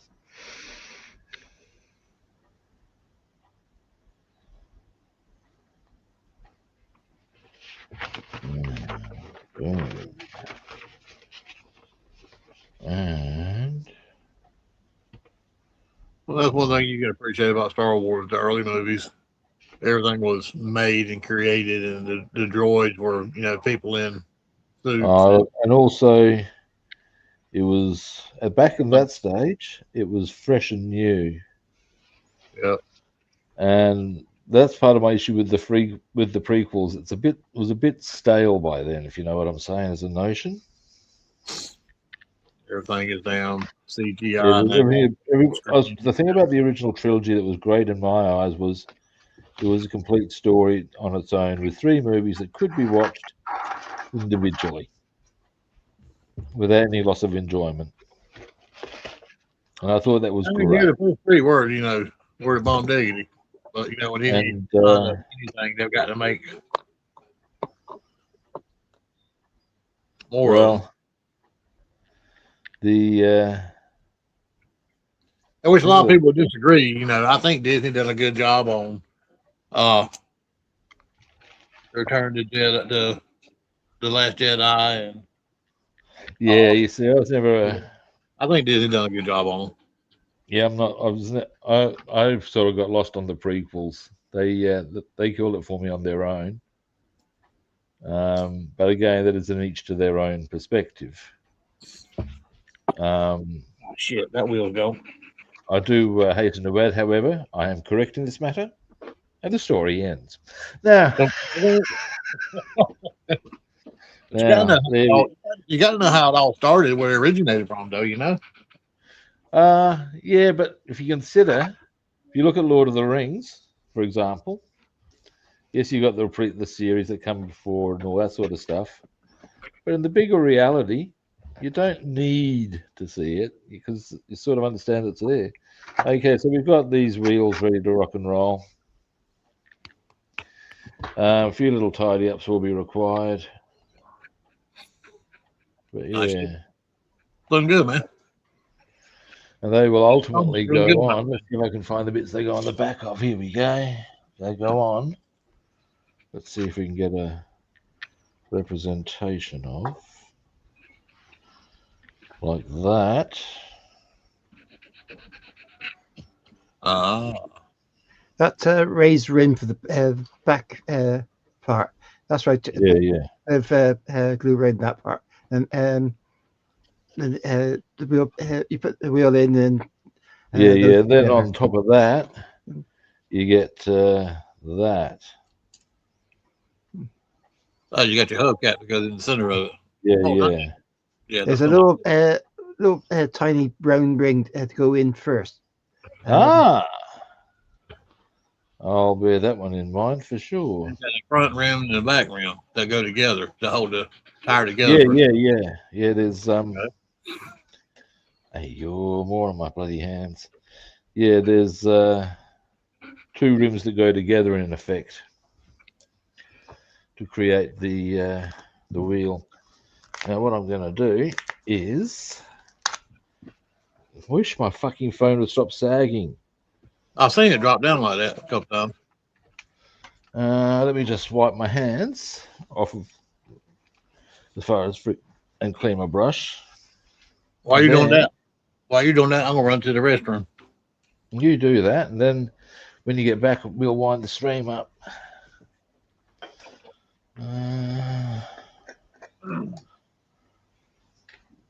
Oh, pardon me.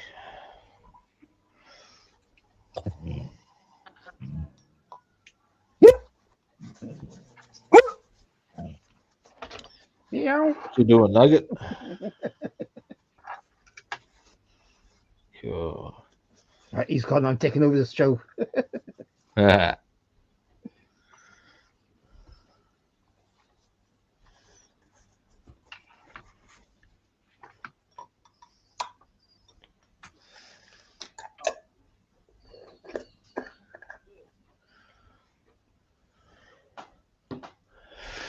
All right, pretty happy about what I got done today, though, on the whole.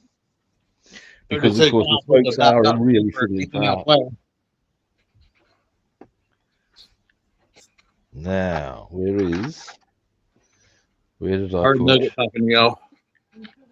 He's taking over the show. Where did I put the bloody thinner that I would use to clean my brush? Over there to the left. It's got to be somewhere painfully obvious. That's a given. Oh, Rob, what are you doing? So your bloody nose. Brain of a fucking duck at times. Well, you know, if It's not there. Well, it smells like a duck and walks like a Not duck. here.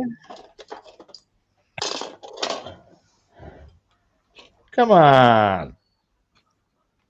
What the fucking Z? This is bullshit.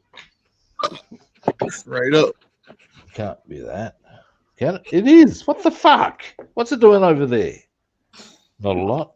That's my guess. I told you it was over to the left. Fucking, I ask you, cheeky bloody jar. I ask you again, in fact. Again. Deary me, governors. Governor. Now.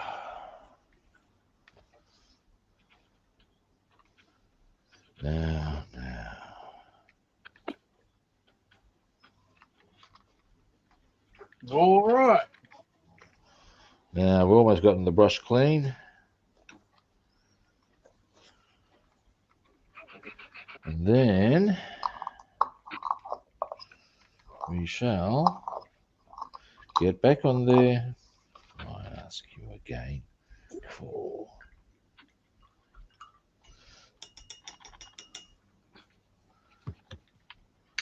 Alrighty. Say what you're working on. Up we get. And over we come. Oh, stretch those legs. Dear me.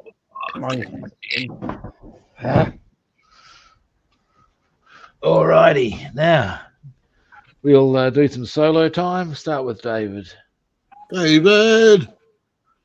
There you go. Watching. I see you. Oh, nice. Oh, yeah. Man, that's coming Yeah, along that's good. very nice, mate. Oh, yeah. That's pretty. Right, about 20 miles away. Yeah, that's nice, mate. That looks good. Yeah. Well, not too happy about the colouring, but Nice. Check that out. Nice job, man. Yeah. That's pretty.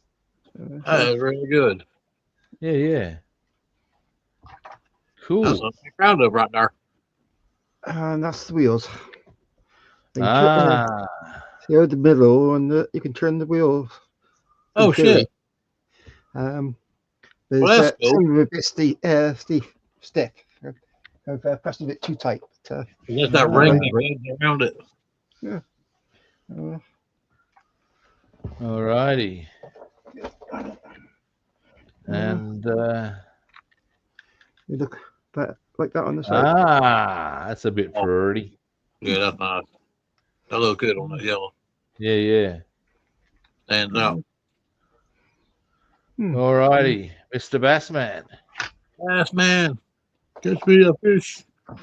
Ah, Oh, my 57 Chevy Nomad. I got all the bare metal chrome on it. that's nice. You see, Very good. it's got a window that raises up. The boot lid Yeah. comes down. Got the doors. And then I got all the bare metal foil on the doors. Nice. Then all that bare metal foil, door handle, chrome down the side. And I've been painting, doing the seats. Two Oh, tone, yeah. Nice one. red and white. Nice Chrome one. around the bottom. Hmm. And the back door panel, each one of these pieces. Oh, wow. Yeah, that was a job, man. That was a breeze moment. Ah. And I done the chassis on the bottom of it. I Oh, blackened yeah. it. Oh, wow. That looks heaps good. Well, I take copper and brush over it because I like my underneath my car to look dirty. Yeah. And you got two options, really, haven't you? You got pristine or dirty. Yep, absolutely. It's up to you which That's one you roll with. it. All righty. Well, that is us done for today. Thanks everyone for watching. We appreciate it. First appreciate time it. viewers, time for you to hit that follow, like, or subscribe button. No, I got no other. Other platforms, I'm Rob the Builder on Facebook and YouTube, and Robster the Builder on Instagram and Twitch, and follow, like, or subscribe. Yes, it's all very simple, people. Right. Are you not Now, entertained? Now, tomorrow is Monday. Now, I'm pretty sure I don't have anything on tomorrow morning. So, that being so, I can probably do the Hello Nugget. I could probably do the linger around thing, and we'll probably start at the same sort of a time, I would suggest. So, at the end of the day, we'll be back tomorrow at the same kit time, same kit channel. We'll catch you good people later. See you. Bye. See you, Nugget.